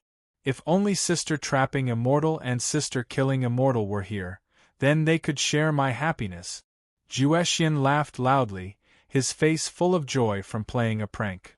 I think if your big sister knew that you did something behind her back, she would not let you live a good life, Gohan said, pouring cold water on him. That's for the future, we'll talk about it later. Right now, I just want to know, how did you know I was here? You shouldn't have been able to find any clues. Juetian put down the novel in his hand. Gohan glanced at it and realized that the novel was called Sword Lady. Didn't you already guess that we would find you? Otherwise, there wouldn't be so many policemen in the villa, Gohan said lightly. I only transferred these policemen over as a precaution. I didn't think that you had the ability to find this place, but it seems that I miscalculated. Juetian smiled faintly. Tell me, how did you find me? It was a news program, Gohan said. News program? That's right. I watched the rebroadcast of Shanghai news tonight. As a result, I found that although this news was about the Shanghai Municipal Party Committee meeting, as the main character of the meeting, the Shanghai Municipal Party Committee secretary never appeared on camera. Whenever the camera wanted to skip the chairman's position, it would deliberately cut down, thus omitting it. In this 3-minute-long news, as the protagonist, the party secretary of the Municipal Party Committee doesn't even show his face. Not even a part of his body is shown. This is too strange. The party secretaries of other provinces and cities don't have such a hobby. And in the press release, they only addressed you as the Municipal Party Committee Secretary, not in the format of Municipal Party Committee Secretary plus name. This is also extremely abnormal. After watching the news, I went online to look up a lot of information. In the end, I found that the name and photo of the Shanghai Municipal Party Committee Secretary couldn't be found on the entire internet. It was as if this person didn't exist at all. Even Baidu Encyclopedia wasn't established. The only person who could do this is you, who controlled this illusion. Only you would hide your identity like this. I see. I didn't expect to fall here. You are really as smart as my sister said. Juetian Sword nodded, then got up from the bed and walked elegantly to Gohan. He wrapped his hands around Gohan's neck, and his body was very close to Gohan. The closest place was less than a centimeter away. Gohan could even feel the heat emitted from the two cherries. I know why you're looking for me. You want me to become your sword lady, right? Juetian Sword's tongue licked Gohan's face. This lick didn't have the slightest hint of ambiguity. It felt more like he was tasting Gohan's taste. Let's make a bet. If you win, I'll go out with you. If you lose, you give up on my sister and let her stay in this illusion with me. Chapter 12:28. Bet? What bet? As soon as Gohan's voice fell, hurried footsteps came from the door, followed by Gohan's sword maidens. Seeing Juetian hugging her man so ambiguously, Chiujian couldn't help but feel jealous. She rushed forward to push Juetian away. Unexpectedly, someone was one step ahead of her. Xianyuan's sword appeared first, and pushed Juetian onto the bed. You bastard swordswoman! You were the one who arranged everything between me and Zhu Xian. Xuanyuan's intelligence actually worked, and he guessed that Juetian was the mastermind. Hey, Mr. Gohan and I were having a good discussion. Why did you come out to disturb us? Juetian rolled her eyes at Xianyuan, then looked at Gohan again. Mr. Gohan, what do you think? Do you want to make a bet? Alright, let's bet. Gohan nodded. To be honest, this illusion was controlled by Juetian.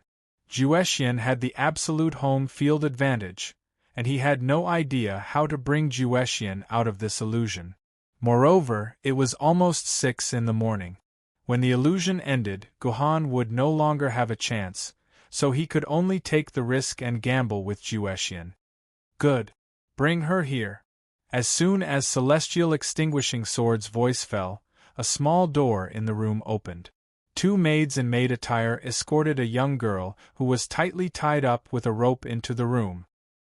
Seeing the young girl, Chinpin suddenly let out a scream, her face filled with fear. She instinctively jumped into Gohan's arms, trembling in fear. You lunatic! You actually captured her! Xianyuan also let out a sound of shock. Zhu Xian's face was solemn, and the rest of the sword maidens were dumbfounded. They had no idea what was so special about this young girl that caused such a reaction from Qingpin, Zhu Xian, and Xianyuan's sword. Hey! We're all old friends, good sisters, there's nothing for me to be afraid of. Zhuexian smiled, then looked at Gohan. So, do you know this guy? I know him. Gohan nodded solemnly. Gohan, of course, knew this girl. This girl was Qingpin's girl form, and also the hidden danger that Gohan was most afraid of. He didn't expect that she would also come to this illusion.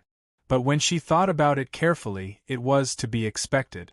Qingpin and her girl form shared the same body, so it was not strange that their souls would come to this illusion at the same time. It was just that Gohan had forgotten about this for a while, so he didn't take the initiative to look for the young girl, Qingpin. TSK, you don't know, but when I found out that she was here, I was really shocked. The three of us haven't seen each other for more than 300,000 years. I didn't expect to meet him in such a place. I'm afraid that even Tong Tian couldn't predict this move. You're crazy! You actually called out that person's name. The Xianyuan sword was startled when it heard the immortal slashing sword call out Tongtian's name. What are you afraid of? This is my illusion, he won't be able to detect it. Besides, when the four of us rebelled, Tongtian's injuries weren't any lighter than ours. It's still unknown whether he has the strength to take revenge on us now. It's better to be careful. The immortal slashing sword sighed and said, besides, from the fact that Qingping came into being, we can see that the old master's strength should have recovered a lot.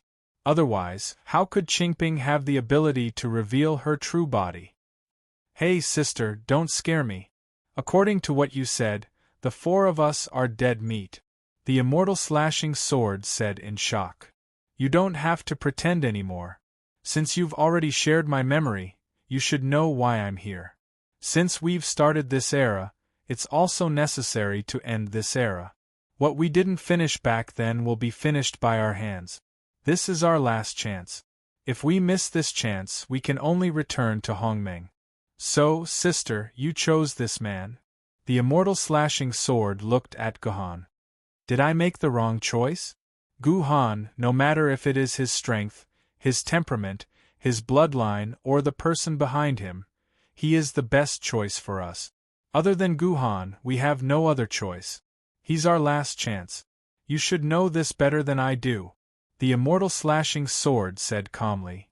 But sister, don't forget that he's also the person chosen by the old master, Tong Tian. If we don't handle it well, he might become our enemy in the future.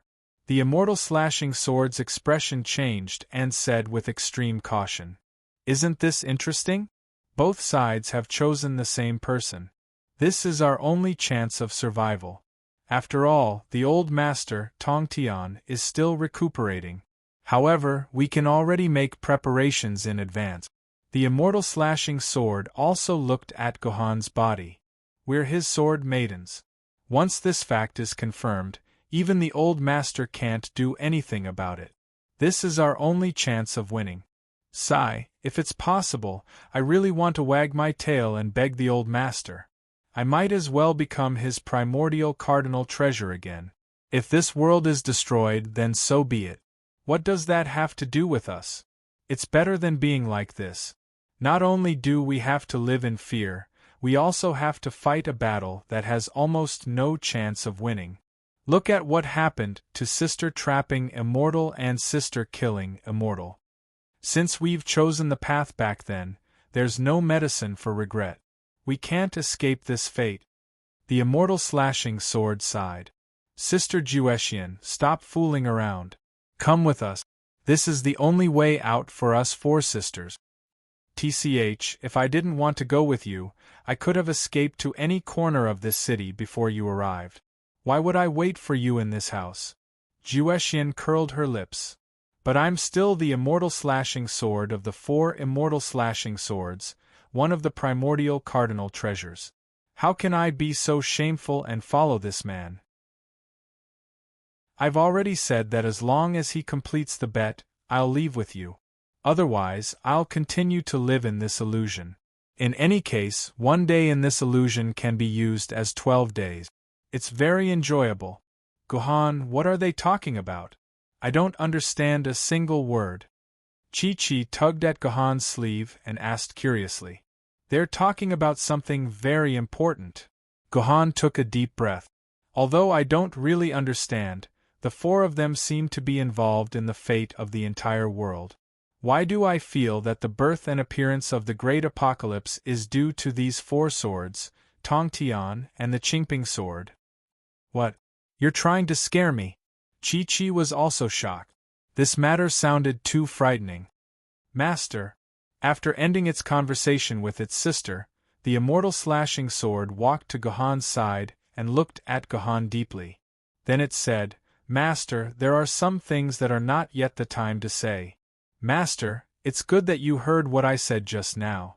You can think about it in secret, but after you leave this illusion, you must not talk about it to anyone, especially the name Tong Tian. Otherwise, there will be a heavenly Tao in the unseen world. You will encounter unimaginable danger. I understand. Gohan nodded and looked at Juexian. Tell me, what do you want me to do? It's very simple. The immortal slashing sword spread its hands. Defeat her. You can choose any of the sword maidens here. As long as you can defeat her before the reincarnation cycle of this world, I'll be yours. As soon as the immortal slashing sword finished speaking, the rope that was tied around the young girl's body fell. Then, the immortal slashing sword's finger lightly touched the young girl's forehead. The young girl, who had been at a loss just a moment ago, instantly regained her senses. She jumped up from the ground like an agile rabbit and looked at the surrounding sword maidens vigilantly. Immortal slashing sword. It's you. The young girl, Qingping, was the first to see the immortal slashing sword beside her. Then, she saw the immortal slashing sword and screamed again. When she finally saw the Xianyuan sword, the young girl, Qingping, had calmed down and did not scream anymore. Instead, when she saw Gohan, her face revealed a look of disbelief. She pointed at the immortal slashing sword's nose and said, Crazy! You 4 sisters are crazy. Do you still want to fight? Don't you know that when Master comes out of seclusion, the whole world will be destroyed? You actually have the guts to fight Master. Could it be that if we don't fight, Master will let us go? The immortal slashing sword snorted coldly. Qingping, I advise you not to help the evildoer.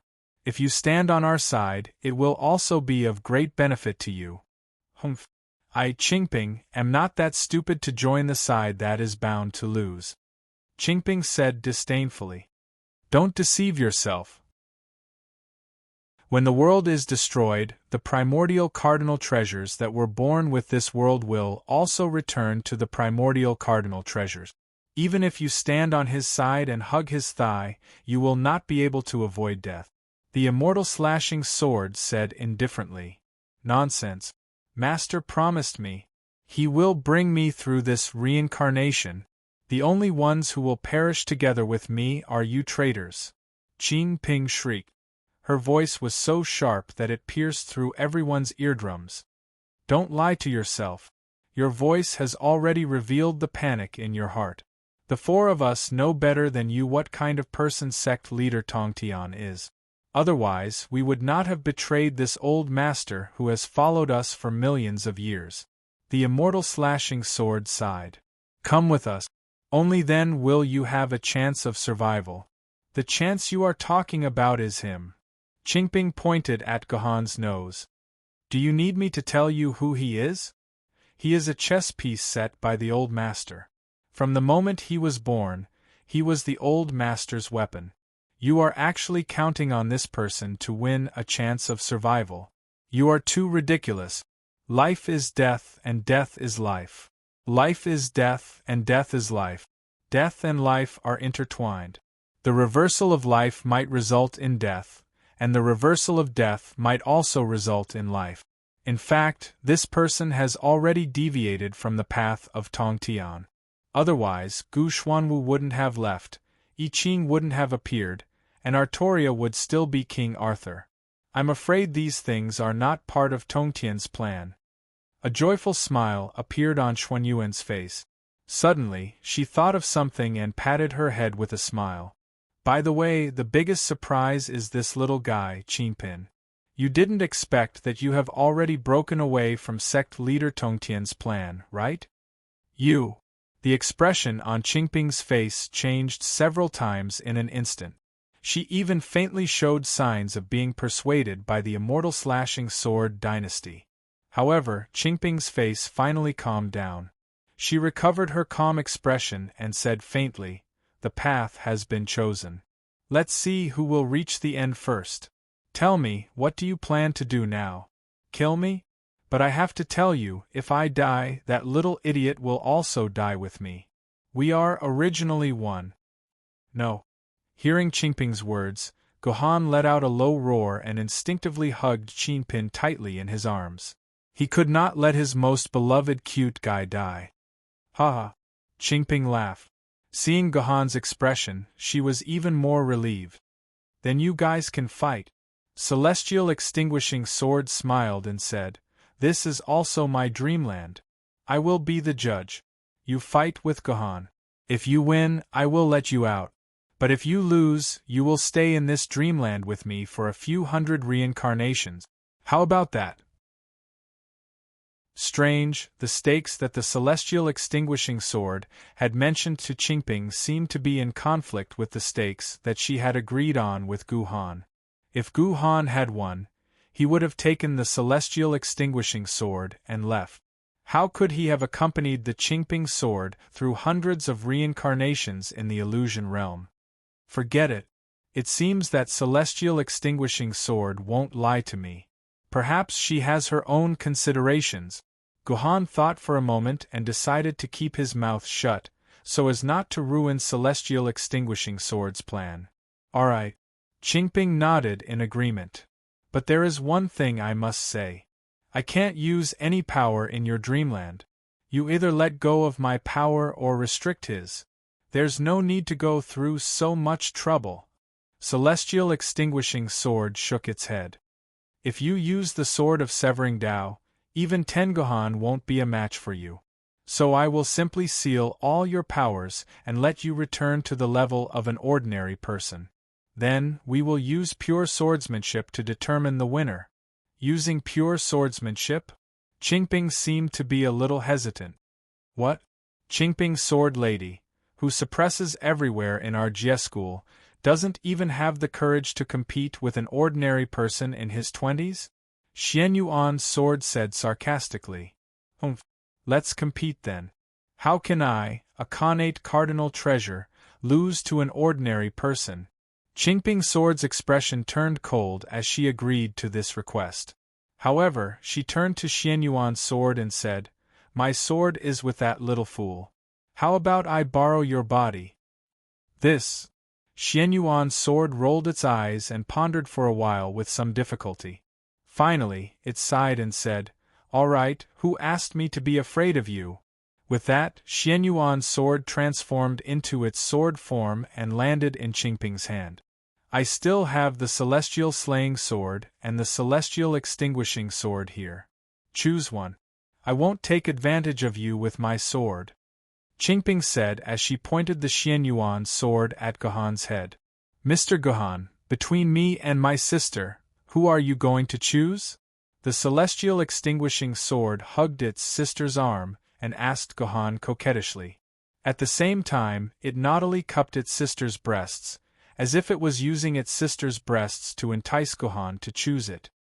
The Celestial Slaying Sword didn't say anything, as if it had already tacitly agreed to let its sister play with its body. No, since it's a battle with Miss Qingping, it's better to use this sword. Gohan waved his hand and rejected the Celestial Slaying Sword and the Celestial Extinguishing Sword. Then, he carried Qingping, who was hiding in his arms and trembling in fear, out. "No, I'm scared." The moment Gohan poured it out, Qingping was so scared that it wanted to hide again. "Qingping, oh Qingping!" Gohan gently stroked Qingping's long hair. Look, from today onwards I will be your courage. You must remember, I am your sword wielder, and you are my sword mistress. I won't let you have any more fear." With that, Gohan grabbed Qingping's neck. Qingping's body stiffened, and then it instantly transformed into Qingping's sword. Swish, swish, swish. Gohan brandished his sword and finally faced the Xianyuan sword in Qingping's hand. He said indifferently, "I will let you know who the real Qingping is." Chapter 12:29. How could this be? Looking at Qingping, who had been knocked to the ground by his sword, Gohan felt a little incredulous. In less than a minute, Qingping had been knocked to the ground by him. If he had not been merciful just now, Qingping's throat would probably have been slit by him. This caught Gohan off guard. Gohan had thought that he would have a fierce battle with Qingping. At the very least, he would only be able to defeat Qingping when both of them were injured. Even Gohan was prepared to be defeated by Qingping. After all, from the conversation between the three of them just now, he knew that Qingping, like the four immortal vanquishing swords, was once the sword of a super-powerful big boss, Grandmaster Tong Tian. Gohan had thought that Qingping's swordsmanship should at least reach the realm of rules. But Gohan had never imagined that Qingping's swordsmanship was only SOSO. By the way, after Gohan came to this world, in addition to conquering his own sword mistress, he had also gone to the bookstore and bought a lot of books. It should be known that in the future of the culture destruction, every book before the destruction was precious, especially the Investiture of the Gods, which was the focus of Gohan's attention. And Gohan had indeed found a complete set of the Investiture of the Gods novel in the bookstore. Unfortunately, when Gohan flipped through these books, he was surprised to find that all the books only had empty covers, and the inside of the books were all blank sheets of paper. The other humans in the illusion did not care about this at all, as if they were looking at books full of words. Of course, it was not completely without gain. At the very least, Gohan did not know much about the ancient times before the destruction, which was the era of the Celestial Empire. When he returned to reality, he could basically crush any expert professor who specialized in the study of the history of the Celestial Empire. "When did your swordsmanship enter the realm of rules?" Qingping struggled to get up from the ground and looked at Gohan with some fear in her eyes. She had never imagined that this man who had just become a swordsman a few years ago had already practiced his swordsmanship to the point where he could comprehend the laws. This was too terrifying. It really is the realm of rules. On the other side, Zhu Xian's mouth was so wide open that an apple could almost fit inside. She knew from Celestial Bane's memories that Gohan's swordsmanship had reached the realm of rules. However, this was merely knowing. From the bottom of her heart, she still did not believe that Gohan could reach such a level. It was only when she personally witnessed Gohan using sword techniques with rules that she had no choice but to admit this fact. "What surprised me was you, Miss Qingping. You are unexpectedly weak," Gohan said indifferently. "You." Qingping was so angry that her face turned red. She retorted loudly, "I'm a sword maiden who's not good at swordsmanship. I'm a sword maiden that master uses to carry the Tao. Otherwise, if you let me use the Sever Tao, I guarantee that you won't live for more than 10 seconds. Sigh, to be fair, although Qingping's swordsmanship is the worst among the 5 of us, she's still an expert in swordsmanship that only appears once in 100 years outside. You can only blame yourself for being a little too abnormal.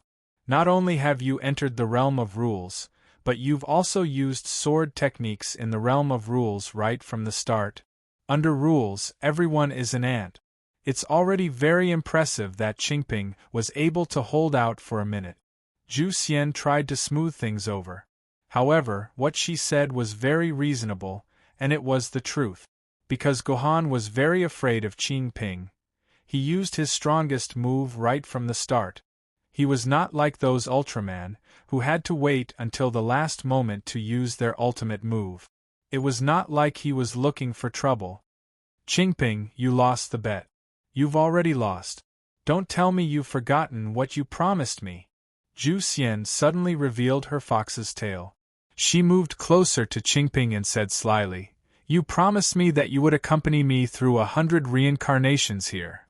Don't even think about it."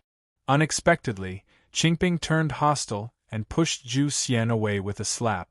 At the same time, countless streams of air swirled around the surface of her body, and her entire temperament changed in an instant. Her entire body was filled with an extremely sharp killing intent. Under the effect of this killing intent, the various types of furniture in the room were sliced open, and in the end, the entire furniture was turned into a pile of debris. She was actually able to do this with just her killing intent. From this, it could be seen how terrifying Qingping was at this moment. "Qingping, you actually used Intercept Dao.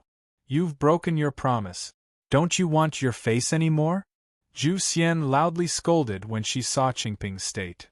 "Get lost. I, Qingping, have not lost yet. I will not lose to a mortal." Qingping's face revealed a hint of madness. After saying that, Qingping pointed her sword at Gohan's head. "I'll give you a chance now. As long as you admit defeat in front of me, I'll let you go. Otherwise, with my Intercept Dao, even if the two of them join forces, they won't be able to defeat me. Gohan, you'd better listen to her and admit defeat. Right now, you're not a match for Intercept Dao." Zhu Xian anxiously moved to Gohan's side to persuade him. For Zhu Xian to say such words, it was clear that this Intercept Dao was no joke. What's there to be afraid of? It's good to fight. After all, this is my world. Even if Gohan dies, I can still resurrect him. It's no big deal. Zhu Xian also moved over and said. However, this didn't sound right. It was as if Zhu Xian had already tacitly agreed that Gohan would lose. "Return my power to me." Gohan sighed and said to Zhu Xian, who was beside him. "What? Do you really want to fight with Qingping, who has thrown away her face and used Intercept Dao? You're making a big joke." Zhu Xian covered his mouth and laughed. At the same time, he gently wiped his finger on Gohan's buttocks. The previously sealed sword essence instantly returned to Gohan's body. Gohan once again changed from an ordinary person to a spirit sword-level sword wielder. Fine, let him fight. Knowing the power of Intercept Dao in advance, when he faces sect leader Tong Tian in the future, he won't be beaten into a fool. Zhu Xian sighed and no longer tried to stop Gohan. "Use me. Right now, Qingping is not a match for Xianyuan's sword. If you use me, you still have the power to fight." Zhu Xian took the initiative to transform into a sword form and floated in front of Gohan, trying to make Gohan use him in the fight. "Sorry, this is Qingping's fight." Gohan pushed away Zhu Xian in front of him and slowly walked toward Qingping with Qingping in his hand. "Ignorant person, do you think you can be a match for me when I use Intercept Dao?" Qingping held Xianyuan's sword horizontally in front of her. A white lotus with 24 petals floated out of Qingping's body and floated quietly, as if it was a world of its own. "Oh my God, the 12th grade golden lotus of fate, the 12th grade golden lotus of hellfire, the 12th grade golden lotus of virtue. Is sect leader Tong Tian trying to fuse the golden lotus of creation again?" Seeing the white lotus with 24 petals floating out of Qingping's body, Zhu Xian said with a look of horror on his face. "This is expected. Without the 36th grade golden lotus of creation, sect leader Tong Tian would not have such an idea." Zhu Xian seemed to have expected this, but he was very cautious when looking at the 24 petals white lotus. The 36th grade golden lotus of creation has been reborn into 24 petals. The day of sect leader Tongtian's return is not far. Once all 36 petals return, I'm afraid it will be the day of sect leader Tongtian's return. Then let's destroy this 24 petals lotus now," Zhu Xian said eagerly as he turned his wrist. "No, this lotus, Qingping and Qingping are one. If you destroy this lotus, you will destroy Qingpin. He will fight you to the death. Zhu Xian said as he pressed Zhu Xian's wrist. Let's fight him to the death. We two sisters will join hands. He can't beat us, Zhu Xian said proudly. Perhaps he is indeed no match for us, but destroying this lotus will only delay the time of sect leader Tongtian's return. After 1,000 years, where can we find a second Gohan to be sect leader Tongtian's opponent? Zhu Xian said. So, are we just going to watch Tongtian recover his strength? Zhu Xian was still unwilling to accept the outcome. I said, this is our last battle with sect leader Tongtian. If he doesn't recover his strength, how can he come out and fight us? This battle will happen sooner or later. It's better to fight sooner rather than later. The earlier it ends, the better. In the end, Zhu Xian persuaded Zhu Xian to give up on destroying the unformed 36 petals of the golden lotus of creation. Gohan, I don't want to hurt you. It's not too late for you to surrender now.